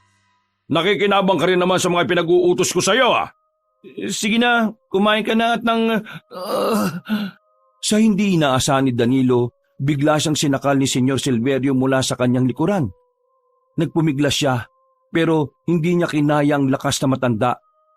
Agad na naisip ng binatilyo ang pinaplano ng mag-asawang matanda laban sa kanya. Kaya mas lalo pa siyang nagwala. Ilang sandali pa, nakita niyang sumenya sa kanya si Luciano. Kaya nagpasya na lang si Danilo na magkunwaring nawawalan ng malay. Pagkabagsak niya, kinaladkad siya ni Senyor Silverio patungo sa gilid, saka iginapos ang kanyang paa at kamay. Bakit mo pa siya kailangang idamay? Wala naman siya kasalanan Binatilyo lang siya at wala pa siyang muwang sa kung ano man ang totoong nangyayari. Sundin mo na lang ako. Kainin mo ang binatilyong yan at baka siya pa ang maging tinik ng ating lalamunan. Ilang tao pa ba ang dadali mo rito at ipapakain sa akin, Sawa na ako sa ganitong sistema. Mabuti pa si Danilo bago siya pumasok dito. Malaya. Kayo lang naman ang nagdala sa kanya rito para maging alila. Tapos ngayong medyo nakakalata na siya sa mga ginagawa nyo, ipapapatay nyo na siya sa akin? Marunong ka na magreklamo sa ngayon. Alalahanin mo, pinapakain ka namin at hindi dahil sa amin, wala ka na dito. Mas maiga sana kung wala ako rito. Hindi ako makakagawa ng mga bagay na labag sa gusto ko. At bakit? Sinusuwag mo na ba ako ngayon? Bakit? Lalabang ka na ba? Sabi mo lang, ako mismo ang papatay sa'yo. Ngayon, mamili ka. Papatayin at kakainin mo ang binatilyong yan o ipatatapong kita sa malayong lugar? Tumulo ang luha ni Danilo dahil sa sobrang takot nang marinig niya ang galit na pag-angil ni Luciano. Lumakas ang kabog ng kanyang dibdib. Natakot siyang gumalaw dahil baka malaman ng kanyang matandang amo na hindi siya nawala ng ulirat. Nagmatsyag na lang siya sa kung ano man ang susunod na mangyayari at sasabihin ng dalawa. Sundin mo na lang ang sinasabi ko. Para rin naman niya sa ikabubuti natin, anak. Patawarin mo kami kung kailangang ikulong ka namin dito at ituring na parang alaga. Kapag hinayaan ka namin makalabas, baka hindi mo makontrol ang sarili mo. Magagawa kong kontrolin ang sarili ko, kagaya ng ginagawa nyo. Isa pa, huwag mo ako matawag-tawag na anak, dahil hindi anak ang turing nyo sa akin. Para sa inyo ni Mama, isa lang akong hayop na pwedeng utusan kapag meron kayong sasaktan at ipaliligpit. Ginagawa lang naman namin yan para manatili ang ating kapangyarihan sa lipunan kung saan tayo namumuhay. Para sa inyo, isa lang akong kasangkapan na anumang oras ay pwede niyong itapon. At bakit naman namin gagawin yan sa'yo? Kailangan ko pa bang sagutin yan? Alam mo na kung anong tugon sa naging tanong mo. Sige na, iiwan na kita rito. Magpakabusog ka sa dinala kong pagkain sa'yo. Huwag mo siyang hahayaang makatakas. Pati ikaw malilintikan sa akin. Napaangil lang si Luciano sa sinabi ni Senyor Silverio sa kanya. Halos hindi naman makapaniwala si Danilo sa katotohanan ng kanyang narinig. Kahit papaano ay naging kalmado siya nung magsimula ng lumabas sa lumang bahay ang kanyang matandang amo. Nang naisara na ni Senyor Silverio ang pintuan doon, lumapit kay Danilo si Luciano. Kinilagan nito ang tali sa kamay at paa ng binatilyo. Luciano, totoo ba ang narinig ko? Anak ka ng amo ko? Kung ganun, bakit kanila kinulong dito? Tama ang narinig mo, Danilo. Ako ang anak nila. Idinadahilan lang nila sa ibang tao na nasa ibang bansa ko. Pero ang totoo, ikinulong nila ako at ginawang kasangkapan para pumatay ng kanilang kalaban. Kung aswang ka at mga magulang mo sila, ibig sabihin nun mga aswang din sila, tama? Oo, Danilo. Kaya nga sinabi ko sa iyo na sila ang totoong kalaban dito at sila ang totoong masama. Habang iniisip ng mga tao na mababait sila at mga pilantropo, ako ang kanilang ginagamit para puksayin ang kanilang mga kalaban at ang mga taong nagiging hadlang sa kanilang mga plano. Ano na ngayon ang plano mo? Huwag mo sabihin na kakainin mo ako. Ayoko pang mamatay. Marami pa akong pangarap para sa mga kapatid ko. Huwag ka mag-alala, hindi ko gagawin yan. Kahit nasong ako, makakaya ko pa rin kontrolin ang sarili ko. Ilang taon din nilang nilason ni na mama at papa ang aking utak. Sinabi nilang kailangan kong makulong dito dahil hindi ko kayang kontrolin ang pagiging aswang. Pero mali sila. Ilang beses na rin akong nakalabas sa lumang bahay na ito na walang sinasaktang tao. Kinakailangan natin makalis dito. Kapag nalaman ng mga magulang mo na hindi mo ako kinain, baka pati ikaw malagot sa kanila. Yan din ang iniisip ko. Sige, ngayon din mismo, aalis tayo sa impyernong lugar na ito. Bago sila tuluyang umalis sa lumang bahay, nagmatsyag muna sila sa paligid. Humingi na rin ng tawad si Luciano kay Danilo patungkol sa ginawa nitong pagkulong sa kanya. Napangiti na lang ang binatilyo at sinabing kalimutan na lang nila yon. Nung masiguro nila na wala na sa labas ng mansyon si Senyor Silverio, nagpasya silang lumabas. Noon din, nagpalit ng anyo si Luciano at naging isang dambuhalang aso. Tayo na, Danilo. Kailangan makalis tayo rito bago pa sila makalata. Sige, bahala na. Ang importante sa ngayon mailigtas natin ang sarili natin. Kumapit ka lang na mabuti para hindi ka mahulog. Pupunta tayo sa loob ng gubat. May natagpuan akong yungib doon at pwede tayong magtago ron. Sigurado ka bang hindi tayo matutuntun ni na Senyor Silverio? Hindi ko alam. Pero ang mahalaga sa ngayon, may pansamantala tayo masisilungan. Kapag sumikat na ang araw at hindi na sila gaanong makakalabas, pwede na tayong umalis. Saan naman tayo pupunta? Hindi ko alam. Subukan na lang natin pumunta sa bundok na malayo rito. Magpapalamig lang tayo. At kapag hindi na nila tayo hinahabol, malaya na tayo sa kung anumang gusto nating gawin. Napatango na lang si Danilo sa sinabi ni Luciano sa kanya. Nang makaalis na sila sa bakuran ng mansyon, napalingon pa roon ang binatilyo. Napalunok siya ng kanyang laway nang makita ang aninong nakatayo malapit sa bintana roon. Kinutuban siya ng hindi maganda. Pero hindi na lang niya sinabi pa kay Luciano ang patungkol sa bagay na yon. Tumigil sa pagtakbo si Luciano nang makarating na sila sa gubat. Maglakad na lang tayo patungo sa dulo ng gubat na ito. May yungib doon na pwede nating pagtaguan. Salamat nga pala, Luciano. Kung hindi dahil sa'yo, hindi ko malalaman kung anong totoong kulay ng mga naging amo ko. Ako nga ang dapat na magpasalamat sa iyo Kung hindi dahil sa iyo, baka hanggang ngayon nagagawa pa rin nila akong bulagin. Inakala ko dahil lang sa pagmamahal nila kaya nila ako ay kinukulong. Hindi pala. Kaya pala nila ako ginagawang hayop sa loob ng lumang bahay para may maging alipin sila na handang pumatay para sa kanila.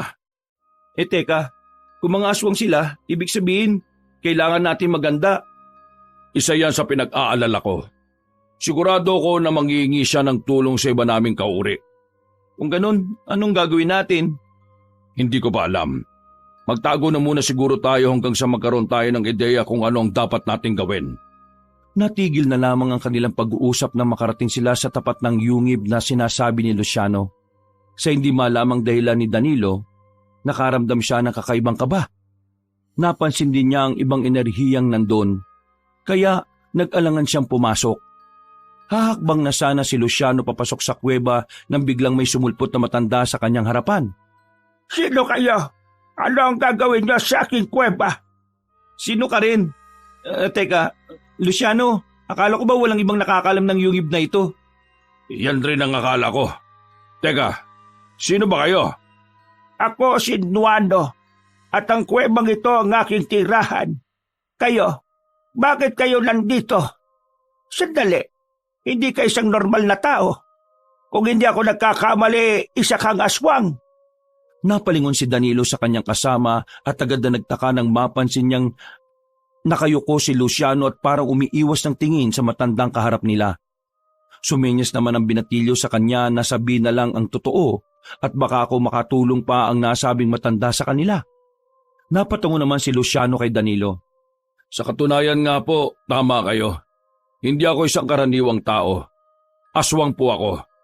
Sinasabi ko na nga ba? Bakit ka nandito? Ipinadala ka ba ni na Silverio para paslangin ako? Inakala ba ninyo na makakaya niyo ako? Pagkawika na matanda, itinaas niya ang kanyang tungkot at iniambang ipapalo kay Luciano. Kinabahan naman si Danilo, pero sa halip na magpadala sa kanyang damdamin, pumagitna siya sa dalawa at pinakalma ang matanda. Huwag po, pabayaan niyo po muna kami magpaliwanag. Ang totoo niyan, nanggaling kami kina Senyor Silverio, pero hindi niya kami ipinadala rito. Tumakas kami mula sa kanila. Ako, anak ako ng mag-asawang matandang yon. Pero hindi ko na kaya ang pinapagawa nila sa akin. Kinakasangkapan nila ako para sa kanilang pansariling layunin. Ako naman po, inalipin nila. Kapalit ng pangako na walang kasiguraduhan. Nang medyo nakakalata na sila na alam ko na kung ano yung kanilang mga operasyon, binalak nila akong ipakain kay Luciano. Tama po si Danilo. Ang hindi alam nila mama at papa, matagal na akong nagbabalak na tumakas.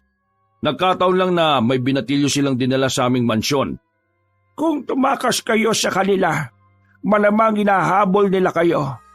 Hali kayo sa loob at doon natin ipagpatuloy ang pag-uusap. Nasisiguro kung nanganganib kayong dalawa. Hanggang sa mga oras na yon, hindi pa rin mapakali si Luciano. Napansin niyo ni Tandang Nuano, kaya napangiti siya. Dinala niya sa loob ng kuweba ang dalawa at binigyan ng kanilang makakain. Huwag kayong matakot sa akin. Isa akong ermitanyo. Tama kayo ng pinuntahan. Ligtas kayo sa yungib na ito. At ikaw, aswang, wala kang dapat na ipag-alala. Walang pangontra rito. Maraming salamat po, Tandang Nuano. Pasensya na po pala kung inakala namin na walang nakatira sa yungib na ito. Ayos lang yon. Bihira lang din naman ako kung magpakita sa ibang nilalang. Kaya siguro inisip nyo na walang nakatira rito. Sige na, kumain na kayo. Ikaw, Luciano, baka gusto mo ng karne. Huwag na po. Kaya ko namang kontrolin ang sarili ko. Kung sakali nga pong hindi ko kayang pigilan ng sarili ko, baka unang salta pa lang dito ni Danilo sa amin baka nalantakan ko na ang laman loob niya. Ewan ko nga ba, Tandang Nuano. Pakiramdam ko po, ngayon lang ako nakahinga na maluwag Kahit na nung nasa mansyon ako, pakiramdam ko, ang bigat talaga ng puso ko. Ako rin, kahit ilang beses pa akong lumabas, ngayon lang talaga guminhawa ang pakiramdam ko. Napatawa ng bagya si Tandang Nuano. Dahil nakaramdam ng pagod si Danilo, nagpasya siyang mahiga sa sahig ng yungib. Sinundan naman siya ni Luciano, kaya napatitig na lang sa kanilang dalawa ang matandang ermitanyo. Bukas, kapag nagising kayo na wala ko rito sa loob ng kuweba, huwag kayong lalabas. Hindi porkit maliwanag na ang paligid ay ligtas kayo. May mga galamay sina Silverio na gumagalaw para sa kanila. Sige po, Tandang Nuano. Teka, saan po ba kayo pupunta? Baka mamaya pati kayo madamay sa gulo Mas maigi na siguro na aalis na lang kami bukas para walang masamang mangyari sa inyo. Huwag niyo akong intindihin. Matanda na ako at alam ko kung ano ang aking gagawin. Walang masamang mangyayari sa akin. Kaya ko silang labanan kahit madami pa sila. Ayaw lang po naming mapahama kayo. Sigurado ko na hindi mga basta-bastang aswang ang kalaban natin. Tama ka, Danilo. Isang beses nga lang kung kumain ng karne ng taong mga magulang ko, pero mababangis sila. Minsan ko na silang nakitang lumaban sa grupo ng mga albularyo at walang nagawa mga yon. Hindi ako nasisindak sa kanila. Siguro may hina ang mga albularyong umarap sa kanila. Sige na, Magpahinga na kayo at ako naman ang bahalang magbantay sa paligid. Parehong napatango sina Danilo at Luciano. Nang akmang ipipikit na sana nila ang kanilang mga mata, kinabahan sila na makarinig sila ng mga mabibilis na yabag sa paligid. Dahil dito, sa halip na maidlip, napaupo na lang sila para magmatsyag sa labas ng kuweba kung saan sila nagtatago. May nalanghap na rin kakaibang amoy sa hangin si Danilo. Kaya mas lumakas ang kutob niyang nasundan sila ng mga aswang. May mga aswang sa paligid. Kumalma lang kayo. Sandali, titingnan ko sa labas. Sigurado ako na kayo ang pakay nila. Sasama ako sa inyo, Tandang Nuano. Wag na. Samahan mo na lang si Danilo rito. Ako na ang bahala sa mga aswang na yan. Pero baka po mapano kayo? Luciano, samahan mo na lang si Tandang Nuano para may alalay siya. Hindi na sumugot pa ang matandang ermitanyo sa kanila. Dala ang tungkod nito, lumabas siya sa kuweba at tiningnan ng paligid. Pareho namang nabahala sina Danilo at Luciano dahil sa ginawa ni Tandang Nuano. Kailangan masundan natin siya. Hindi ako mapapanatag hanggat may mga taong nadadamay sa gulo natin na to. Wag. Mas ligtas tayo rito. Isa pa, kung makita tayo ng mga aswang na inutusan ni na Mama at Papa, sigurado ko na mas magiging mapanganib para kay Tandang Nuano. Anong gagawin natin? Tutungangan na lang tayo dito at maghihintay ng kamatayan natin? Kung gusto mo talagang masundan ng ermitanyo, ako na ang bahala. Dumito ka lang at manatili kang ligtas. Hindi, sasama ako sa iyo. Ayaw ko maiwang mag-isa rito. Dito ka lang, Danilo. Wala kang kakayahang lumaban. Ako, kaya ko makipagtagisan ng lakas at liksi sa kanila. Kapag hindi pa ako nakauwi rito, pagdating ng bukas, umalis ka na at pumunta sa malayo kung saan hindi ka madaling matutunton ng mga aswang. Hindi nakasagot ang binatilyo sa sinabi sa kanya ng binatang aswang. Sinundan na lang niya ng tingin si Luciano nung lumabas ito. Dahil nakaramdam na rin siya ng takot, sinunod niya ang sinabi ng kanyang kasama. Napadasal na lang siya ng taimtim para maging ligtas sina Luciano at Tandang Nuano. Nakarinig siya ng mga ingay sa labas. Napaisip siya baka may labanang nangyayari sa labas. Kaya sinubukan niyang sumilip sa bukana ng yungib. Ilang sandali pa, nagulat si Danilo nang may isang aswang na lumapit sa kanya. Sinunggaban siya nito at hinila palabas ng kuweba. Bago pa man tuluyang makalayo sina Danilo sa yungib, nilapitan na sila ni Tandang Nuano at pinalo niya sa ulo ang aswang. Nabitiwan ng nilalang ang binatilyo, kaya nagharap silang dalawa na matandang ermitanyo. Danilo, buti na lang talaga at nakabalik ako rito. Walang yakang aswang ka. Ang dapat sa mga kagaya niyo'y mamatay. Salamat po. Buong akala ko matatangay na ako ng aswang na ito. Bumalik ka na sa loob ng kuweba. Marami ang aswang na narito. At baka kung may makakita pang iba sa'yo, huwag lang matigas ang ulo mo. Sige po. Uubusin ko kayong mga sugod ng dilim. Hindi ako papayag na saktan niyo ang binatilyong yan. Pati na ang aswang na kasama niya. Pinanood na lang ni Danilo si Tandang Nuano habang nakikipaglaban sa aswang. Walang ano-ano, may dumating pang iba. Kaya nabahala ng binatilyo para sa matanda. Tutulong na sana siya pero sumenyas ang ermitanyo sa kanya na wag na siyang lumabas. Noong lumaon, lalo pang dumami ang mga aswang na dumating. Pero nagawa naman silang matalo ng ermitanyo. Nang masiguro na ni Tandang Nuano na wala ng aswang na lalapit sa kanilang kinaroroonan, lumapit ng matanda sa kanya. Alam na nila ang lokasyon ninyo. Ipagdasal na lang natin na walang makaliligtas sa mga aswang at wala ni isa sa kanila ang makakapagturo sa atin dito. Teka po, nakita niyo po ba si Luciano? Abay hindi. Bakit pa siya sumunod sa akin? Kaya ko namang talunin ng mga aswang ah. Mga karaniwan lang sila, kaya may hina. Saan ba siya tumungo? Sinundan po niya kayo Nabahala kasi ako na baka kung anong mangyari sa inyo. Ay, ang mabuti pa, hintayin na muna natin siya. Sigurado ako na bago magumagay makakauwi rin siya dito sa kuweba. Pero paano po kung nahuli na siya ng mga tumutugi sa amin? Sigurado ako na pahihirapan siya at papatayin ng kanyang mga magulang. Huwag kang mag-alala sa kanya. Kaya niyang lumaban. Isa siyang aswang, kaya hindi siya madaling matatalo. Napabuntong hininga na lamang ang binatilyo sa itinuran sa kanya ni Tandang Nuano. Dahil natatakot din siyang mahuli ng mga tumutugi sa kanila, minabuti niyang sundin na lamang ang sinabi ng ermitanyo sa kanya.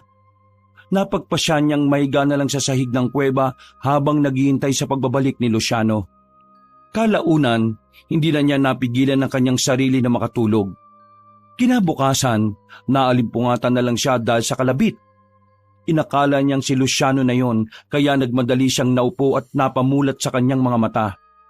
Danilo, mabutit nagising ka kagad.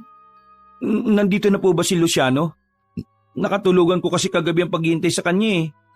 Iyan ang ating problema sa ngayon. Hindi siya nakauwi rito sa kuweba.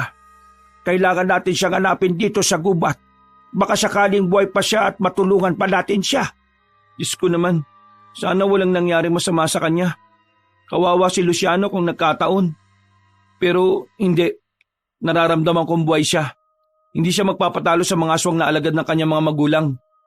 Alam ko, nararamdaman kong may tinatago siyang lakas. Yun nga lang, natatakot ako na baka dumating ang araw at kumampi siya sa kanyang amatina. Sigurado na mahihirapan tayong kalabanin siya. Kahit na hindi kami ganong nakausap, alam ko na hindi siya papayag na alipinin lang ni na senyor. Gagawa siya ng paraan para makatakas sa kanila. Siya na nga.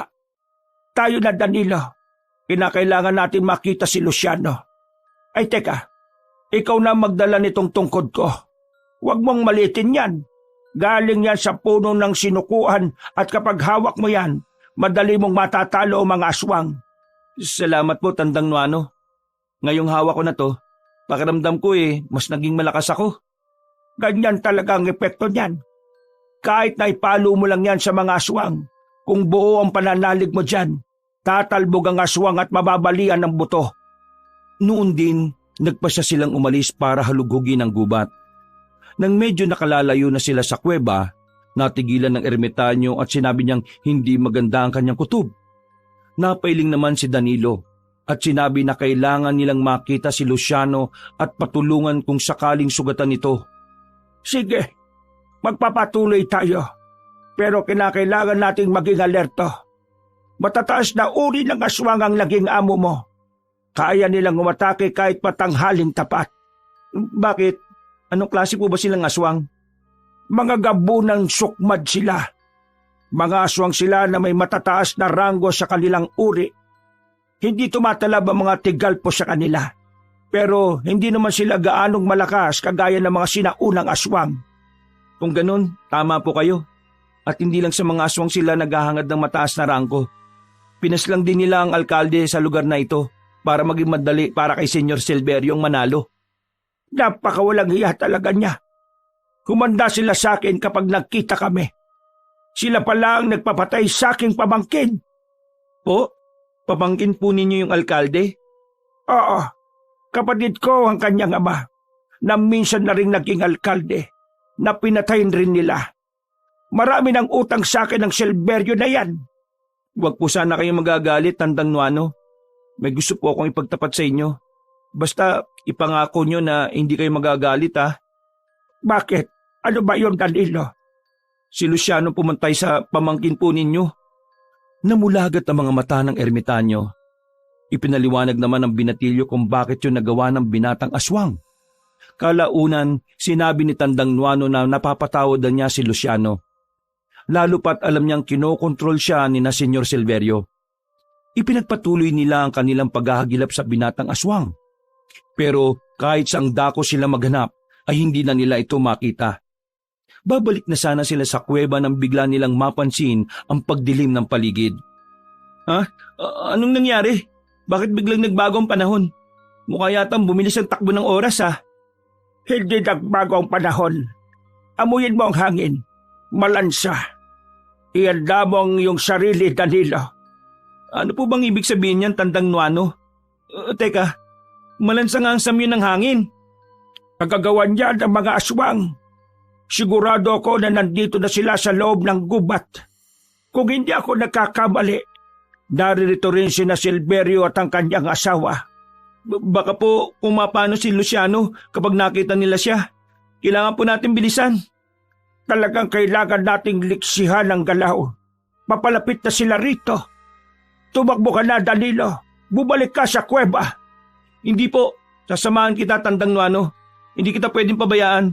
Kung tinulungan mo kami ni Luciano, tutulungan din kita. Tutugon pa sana si Tandang Nuano sa sinabi ni Danilo. Pero may narinig silang mga mabibilis na yabag ng paa na halos ilang metro na lang ang layo mula sa kanila. Magtatago pa sana silang dalawa, pero tumambad na sa kanila ang napakaraming aswang.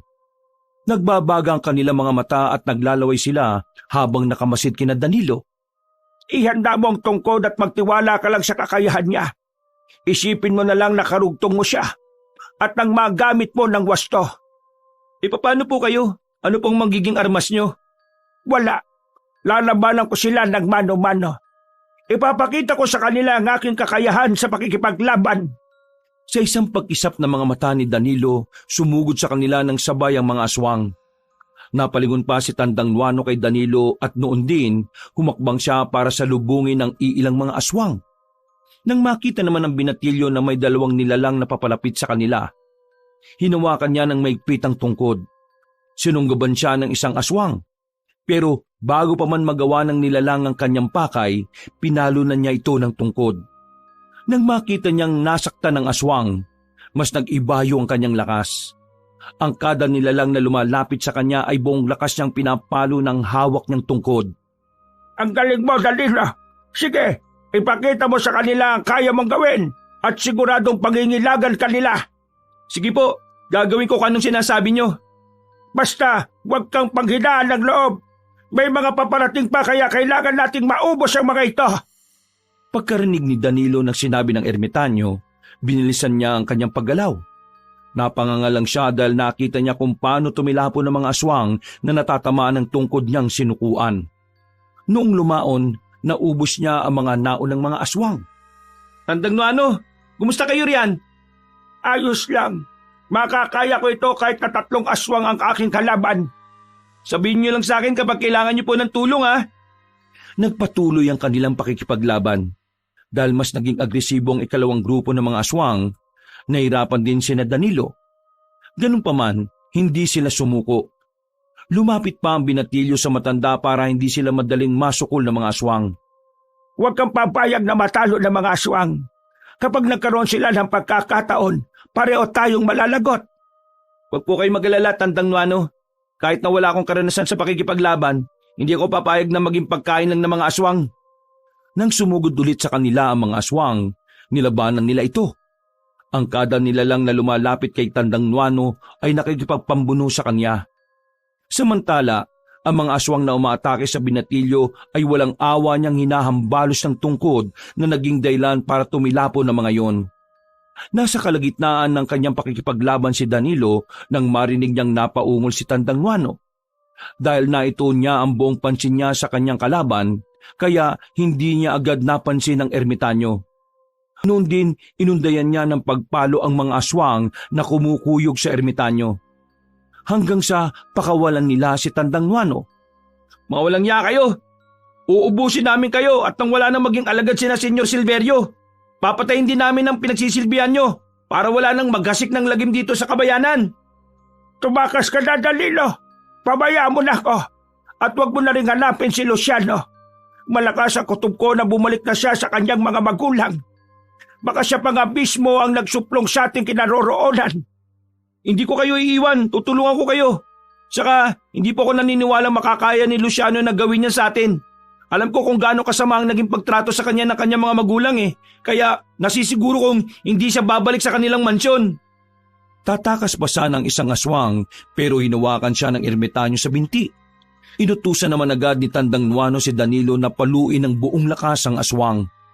Hindi naman nagdalawang isip ang binatilyo at agad na ginawa yon.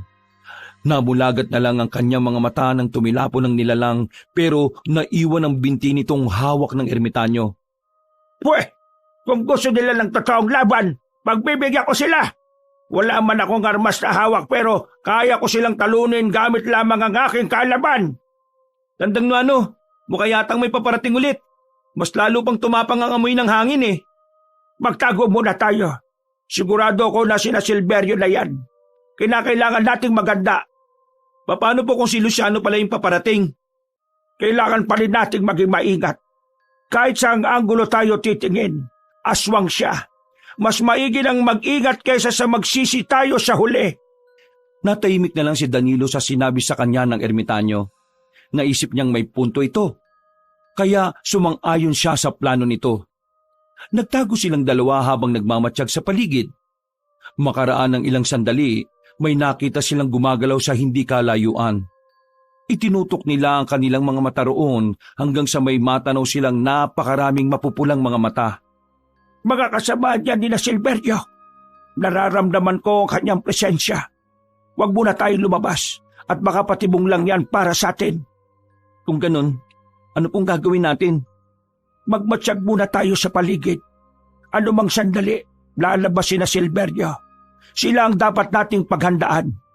Huwag nating sayangin ang ating lakas sa mga karaniwang aswang na yan. Pagkawika ni Tandang Nuano, may ibinulong siyang dasal na hindi naunawaan ni Danilo. Pagkatapos nitong umusal, umiip siya sa direksyon kung saan nakapwesto ang mga aswang. Makaraan lang ang ilang segundo, nakarinig si Danilo ng sunod-sunod na pag-ungol. Yan ang dapat sa mga kagaya ninyo. Tinitigal po! Ano po nangyari sa mga aswang na yan, Tandang Nuano? Tinigal po ko sila para sumakit ang kanilang tiyan. Sa paraang yan, hindi sila gaano makakapokus sa pakikipaglaban. Mababawasan na rin ang taglay nilang liksi at lakas. Nga po ginawa nyo. Nasaktan nyo mga aswang kahit na hindi man lang dumampi ang kamay nyo sa kanila. Hindi lang yan ang kaya kong gawin. Magagawa ko rin silang patayin. Kahit iilang salita lang ang uusalin ko. Masdan mo sila! Itinutok naman ni Danilo ang kanyang pansin sa mga nakahilerang aswang. Nang marinig niya ang mahinang pagsasalita na matanda, sa hindi niya malamang dahilan ay pinanindigan siya ng kanyang mga balahibo sa batok. Hindi niya inalis ang kanyang paningin doon hanggang sa isa-isang sumabog ang katawan ng mga aswang. Nasa ganong sitwasyon sila nang may lumapag sa tapat nilang dalawa. Napalunok ng kanyang laway si Danilo nang makita ang mag-asawang amo niya ang mga yon. Nagbabaga ang kanilang mga mata at anumang oras ay nakahandang umatake sa kanila. Kung nandito kayo para bawiin si Danilo, hindi nyo siya makukuha. Magkakamatayan muna tayo! Talagang papatay kita kapag pinigilan mo kami sa gusto namin gawin sa traitor na yan. Kayong traidor! Pinagsilbihan ko kayo pero anong ginanti nyo? Binalak pa ninyo akong ipakain sa inyong alaga? Ngayon, sabihin nyo, saan nyo dinalangin yung anak? Wala ka na ron. Kung ano man ang aming gagawin sa kanya, wala ka ng pakialam. May pakialam kami dahil kaibigan siya ni Danilo. Parehong napaangil sina Senyor Silverio at Senyora Angela. Mas lalo pang naging mabalasik ang kanilang itsura. Ilang beses pa nilang sinabi kay Tandang Nuano na ibigay na lang si Danilo sa kanila. At ang patuloy pa rin nagmamatigas ang ermitanyo, inakman nilang sumugod sa dalawa. Pero bago pa man sila umatake, Mama! Papa! Lubayan nyo na si Danilo. Ako ang harapin yung dalawa. Luciano, bumalik ka! Saan ka ba nagpunta at bakit ngayon ka lang? Luciano anak, ngayong lang dito ka na. Alam mo na kung ano ang gagawin mo sa binatilyong yan. At isama mo na rin na matanda para wala nang maging sagabal. Mga demonyo kayo! Pinapatay nyo ang aking pamangkin para maging madali sa inyo magkaposisyon sa gobyerno! Ha! At sino ang mag-aakalang pamangkin mo palang alkade rito sa bayan natin? Oo, pinapatay ko siya para wala nang maging hadlang sa amin. Dapat lang yon sa kanya. Napakahina niya. Ang mga mahihina ay dapat na inaalis dito sa mundong ibabaw. Kaya dapat na mawala kayo rito. Akala ba ninyo, hindi ko alam na marami kayong nabibiktima? Pati ang mga alagad ninyo ay nagasik na ng lagim pati sa kabilang bayan. Ang dami pa ninyong satsat. Luciano! Inuutusan kitang patayin ng dalawang yan. napaangil si Luciano. Tumakbo siya palapit kina Danilo at Tandang Nuano. Humarap siya sa dalawa at humanda sa pag-atake. Napatawa naman si Senyor Silverio habang hinihintay ang pagsugod ni Luciano kina Danilo. Pero makaraan ng ilang sandali, humarap ang binatang aswang sa kanyang mga magulang. Walang ibang dapat na mawala rito kung hindi kayo. Ang mga katulad nyo ang nagiging salot sa lipunan. At bakit? Mga nakakalimutan mo, ikaw ang pumapatay para sa amin. Kaya kung salot kami, mas salot ka. Ngayon ako nagsisisi kung bakit hinayaan kitang mabuhay. Kung noon pa lang pinatay na kita, hindi sana aabot sa ganito. Kung hindi ka lang din naman mapapasailalim sa aming kapangyarihan, papatayin ka na lang namin. Walang silbi ang pagiging magkadugo natin kung susuwiin mo ang aming kagustuhan. At matagal ko na rin gustong tuldukan ang kasamaan ninyo. Ngayon, hindi na ninyo ako may tuturing na alaga. Handa kong paslangin kayo. Susugod na sana si Luciano sa kanyang mga magulang nang biglang sumulpot ang napakaraming aswang. Nabahala naman si Danilo. Kaya pinakalma siya ni Tandang Nuano. Sa isang pagkisap ng kanyang mga mata, umatras sa mag-asawang aswang at hinayaan ang mga alagad nila na sumugod sa tatlo. Marami sila. Mukhang di natin sila kakayanin. Huwag kang matakot, Luciano. Hindi ako papayag na may mangyayaring masama sa inyo. Dadaan muna sila sa aking bangkay. Pero 3 lang tayo nandito. Samantalang sila, higit sa 20. Danilo, huwag kang iiwalay kay Tandang Nuano. Iiwalay ako sa inyo para madali nating maubos sa mga nilalang na ito. Sige, Luciano. Pero mag-iingat ka. Kahit na isa ka ring aswang, mas biyasa pa sila at mas marami. Huwag kang papayag na matalo sa mga aswang na yan. Sabay tayong lalabas sa gubat na ito ng ligtas. Napatango lang si Luciano kina Danilo. Noon din, humiwalay siya sa 2. Pinanood na lang siya ng binatilyo habang papalayo. Na mga panahon na yon, sumugod kina Danilo at Tandang Nuano ang mga aswang. Dahil dito, kahit na hindi pa sila gaanong handa, nilabanan nila ang mga nilalang. Dahil nakikita ni Danilo na buong tapang na nakikipaglabang ang ermitanyo sa mga aswang, iwinaksin na rin niya ang takot na kanyang nararamdaman. Ang kada nilalang na lumalapit at sumusubok na umatake sa kanya ay buong lakas niyang pinapalo. Napangisi na lang si Tandang Nuano nang makita niyang nagsisitila po ng mga aswang na natatamaan ng tungkod niya. Ganyan nga, Danilo. Huwag mo sila katakutan. Sila ang dapat na matakot sa atin. Kailangan maubos natin ang mga ito at na makarap natin si Senyor Silverio.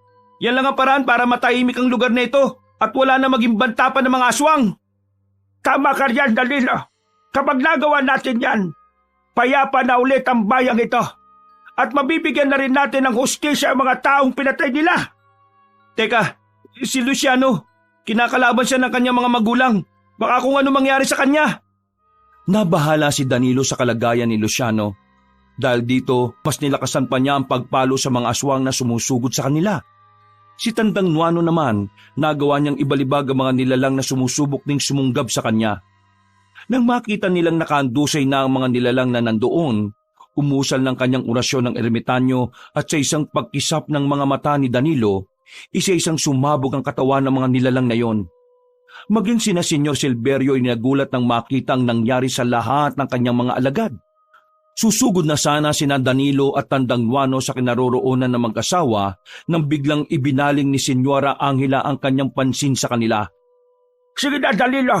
Puntahan mo na si Luciano at ako nang bahala sa aswang na yan. Pero baka kumapano kayo. Ang baston po ninyo, ibabalik ko na lang. Huwag! Sa'yo na yan. Gamitin mo laban sa mga nilalang ng dilim yan. Sige na't baka ikaw pa ang puntiryahin niya. Sige po, mag-iingat po kayo. Patakbong sumugod si Danilo kina Luciano at Senyor Silverio na nooy patuloy sa pakikipagpambuno sa isa't isa. Bago tuluyang makalapit sa 2, napalingon pa siya sa albularyo. At nakita niyang nakikipaglaban din si Tandang Nuano kay Senyora Angela. Walang ano-ano, napasigaw ng malakas ang babaeng amo ni Danilo. At nakita niya kung paano baliin ng ermitanyo ang liig nun. Napalingon din si Senyor Silverio roon. At mas nanggalaiti siya nang makitang napatay na ni Tandang Nuano ang kanyang asawa. Napansin ni Danilo na binabalak ng amo niya na ibalibag si Luciano. Kaya tuluyan na siyang lumapit doon at ilang beses na pinalo ng tungkod sa ulo si Senyor Silverio. Etong nararapat sa mga kagaya nyo! Sige, Danilo, pati mo si Papa para wala na maging salot dito sa bayan. Sigurado ka? Oo, sige na. Habang pinipigilan ko pa siya at limitado ang kanyang paggalaw. Mga hayop kayo! Pinatay niyo ang asawa ko! Pagbabayaran niyo ito ng mahal. Lalo ka na, Danilo! Wala akong kasalanan sa inyo. Kayo ang nag-alok sa akin na manilbihan sa inyo. Pero anong sinukuli niyo sa akin serbisyo? Eto! Mas lalo pang nagpumiglas ang among aswang ni Danilo. Nakita niyang malapit na itong makawala kay Luciano, kaya nabahala siya. Pero nang utusan siya ni Luciano, hindi na siya nagdalawang isip pa. Bumelo siya at buong lakas na pinalo sa ulo si Senyor Silverio. Sa unang pagpalo niya ay walang nangyari. Pero nang ulitin niya ang paggampas dito gamit ang tungkod, nabasag ang bungo ng matandang aswang. Napatayo naman si Luciano at nang hihiramin sana niya ang tungkod na hawak ni Danilo ay napaso siya. Aray, napaso ako Danilo. Ikaw na, durugin mo ang kanyang ulo at nang makasiguro tayo na hindi na siya makakabangon pa. Sige, sandalit gagawin ko sinabi mo. Mabuti kung ganon. Teka, si Tandang Nuano pala. Oo nga. Ayun, sandali. Bakit pati siya ay nakahandusay? Ano nangyari sa kanya? Halika, punta natin siya. Nilapitan nila ang matandang ermitanyo at nagulat sila nang makitang wakwak pala ang dibdib at tiyan nito. Nabahala sila rito, kaya nagpasyang dalawa na dalhin sana sa kuweba si Tandang Nuano. Huwag na. Hindi naman ako mamamatay. Sisiw lang ang sugat na ito. Ang importante, patay na ang mag-asawang aswang. Pero kailangan mo pa rin pong magamot. Malakit malalim ang sugat mo. Ayun na, Luciano. Dali natin sa kuweba si Tandang Nuano at maghanap tayo ng pwedeng igamot. Ang totoo niyan, hindi na ito kayang gamutin. Malalim ang naging sugat ko at kaunting galaw ko lang. Luluwa ang aking mga laman loob. Hindi, Tandang Nuano. Hindi ito maaari. Maghanap kami ng paraan para magamot ka at mabuhay. Hindi kami papayag na mamatay ka. Mamamatay man ang aking katawan, pero hindi ang aking kaluluwa.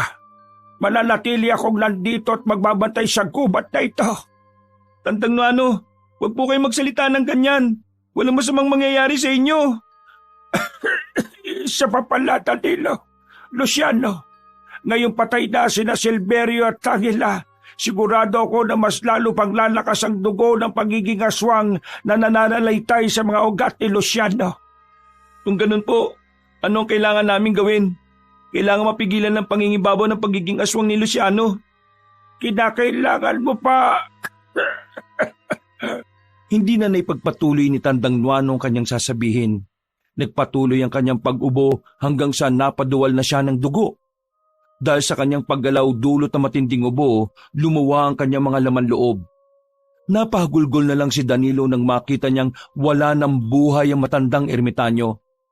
Nasa ganong kalagayan siya nang biglang mapaangil si Luciano. Napalingon sa kanya ang binatilyo at nabahala nang makitang mas nagiging nakakatakot ang kanyang itsura. Naglalaway na rin ito at hindi na niya nagawang kontrolin ang kanyang sarili. Danilo, patayin mo na ako! Hindi ko gagawin yan sa'yo. Hindi ka masamang aswang at alam kong naipit ka lang ng sitwasyon na ito. Kapag ginayaan mo ako mabuhay, mas dadami pa ang mga aswang. Magiging kagaya ko ng aking mga magulang. Alam kong hindi ka magiging katulad nila. Hindi kita papatayin, Luciano. Ayoko. Sige na! Hindi ko na makontrol ang pagiging aswang ko! Patayin mo na ako habang may oras ka pa. Hindi ako papayag. Mabubuhay ka pa. Malulunasan pa ang pagiging aswang mo at magiging karaniwang tao ka pa. Imposible yung sinasabi mo. Ang kagaya namin ay nabubuhay bilang aswang at mamamatay ring isang aswang. Pagkawika ni Luciano, napaangil siya ng malakas. Mas naging mabalasik din ang kanyang itsura.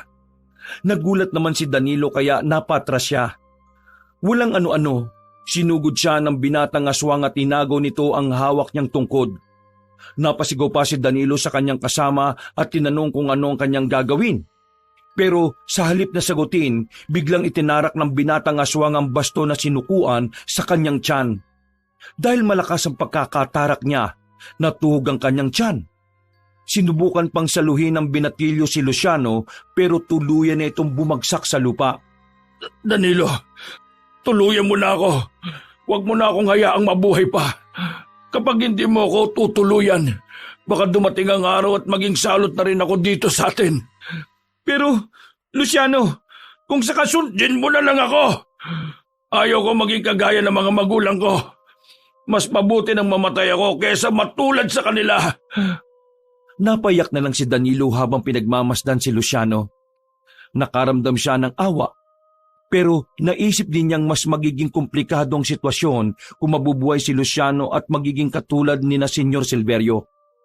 Na mga sandaling yon, nagmakaawa na ang binatang aswang na patayin siya. Dahil dito, napabuntong hininga na si Danilo. Hinugot niya ang tungkod ni Tandang Nuano na nakaturok sa tiyan ni Luciano. Gagawin ko ito, hindi para sa sarili ko. Kung hindi, para sa inyo at pati sa mga inosenteng tao na posibleng madamay. Sige na, Danilo. Nakahanda na akong mamatay. Ipinikit ng binatilyo ang kanyang mga mata. Itinaas niya ang tungkod na sinukuan na hawak niya sa kanyang dalawang kamay. Noong muli niyang marinig ang pagsigaw ni Luciano, buong lakas na itinarak ni Danilo ang baston sa puso ng binatang aswang. Sinigurado niyang mapupuruhan ang puso nito. Napangiti pa si Luciano sa kanya at ilang sandali lang nanatiling dilat ang mga mata nito. Hindi na humihinga at wala na ring pulso. Iginala ni Danilo ang kanyang paningin sa paligid. At nang makita niya ang mga katawang nakahandusay roon, nakaramdam siya ng takot. Nilapitan pa niya ang kinaroroonan ng katawan ni Tandang Nuano pero nagtaka siya nang hindi na niya ito makita roon. Walang ano-ano, may dumamping malamig na bagay sa kanyang balikat. Agad siyang napalingon at napalunok siya ng kanyang laway nang malaman kung sino yon. Danilo, maraming salamat sa iyo. Ngayon, magiging tahimik na ang bayang ito. Dalhin mo sa iyong pag-uwi ang tungkod ko at sigurado ko na magbabago ang pagtrato sa iyo ng iyong ama. Tandang Nuano, ikaw po, papanong Isa na akong kaluluwa. Pero mananatili ako sa lugar na ito bilang bantay. Gusto kong manatili kang mabuting tao. Kalimutan mo ang masalimuot na pangyayaring ito at magsimula kang muli. magsimula po?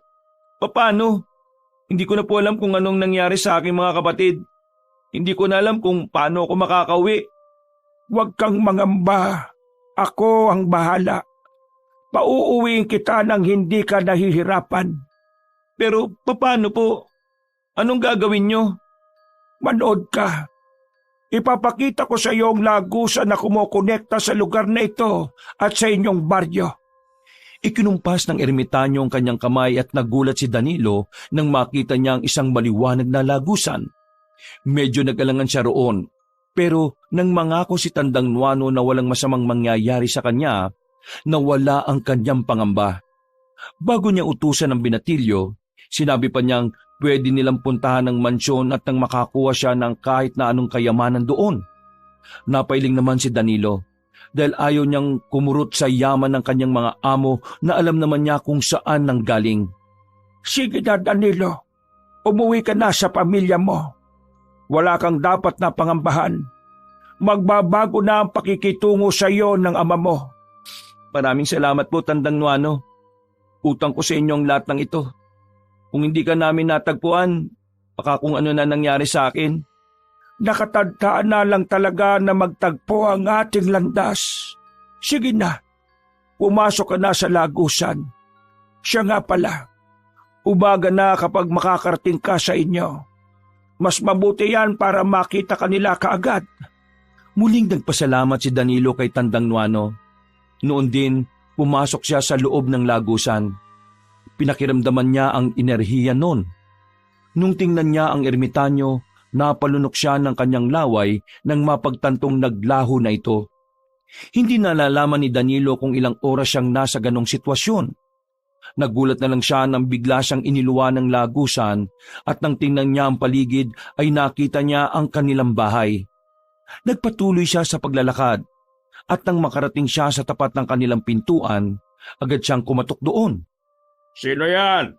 Ang aga pa para bumisita sa amin. Itay, ako to si Danilo. Danilo, bumalik ka. Diyos ko, anak. Anak, patawarin mo ako. Agad na binuksan ng ama ni Danilo ang pintuan. Nagmamadali itong lumapit sa binatilyo at napayakap. Tinawag na rin ni Mang Isko ang iba pang kapatid ni Danilo at maging sila ay nagulat nang makita ang binatilyo roon. Patawarin mo ako kung may nagawa akong mali sa inyo. Huwag kang mag-alala. Matagal na rin ako nagbago at napag-isip-isip ko mga bagay na yan nung lumayas ka.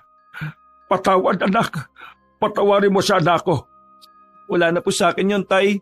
Ang importante sa ngayon, magkakasama ulit tayo. Hindi ko na po kayo iiwan. Teka, saan ka ba nagpunta at bakit matagal kang nawala? Sa kabayanan po, may nakilala akong mayamang pamilya. Nagtrabaho ko sa kanila bilang tagapagbigay ng pagkain sa alaga nila. Pero nang lumaon, hindi ko na nasikmura yung kanilang madilim na lihim eh. Bakit anak? Teka, sinasaktan ka ba nila? Hindi po, mababait sila sa akin.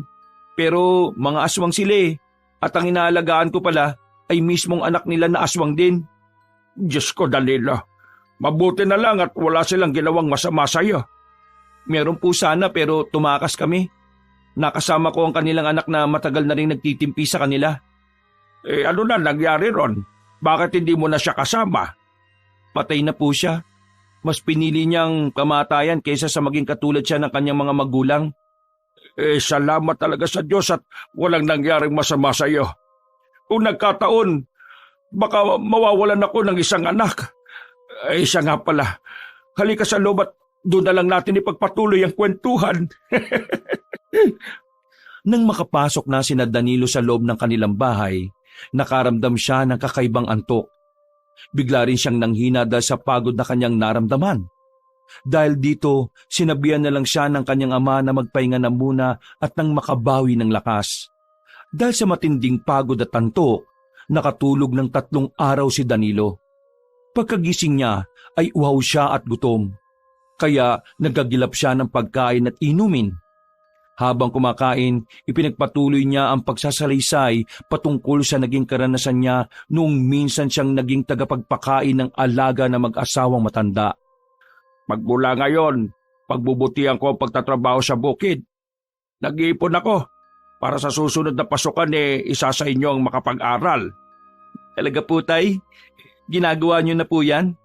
Abay, oo naman. At ngayong nandito ka na, ikaw ang aking pag-aaralin. Ikaw na lang ang bahalang tumulong sa mga kapatid mo kapag hindi ko na kaya, ha? Opo naman, Tay. Isa rin po yan sa pangarap ko eh. Maraming salamat po talaga. Ay walang anuman. Basta palagi niyong tatanda na sinisikap kong iahon kayo sa kahirapan. Wala na akong pakialam sa alak at sugal na yan. Mas importante ngayon, kayong mga anak ko. Napayakap na lang si Danilo sa kanyang ama dahil sa sinabi nito. Habang nasa ganong sitwasyon, naalala niya ang patungkol sa sinabi ni Tandang Nuano. Nagpasalamat siya sa ermitanyo sa pamamagitan ng kanyang isipan. Dahil totoo ang sinabi nito.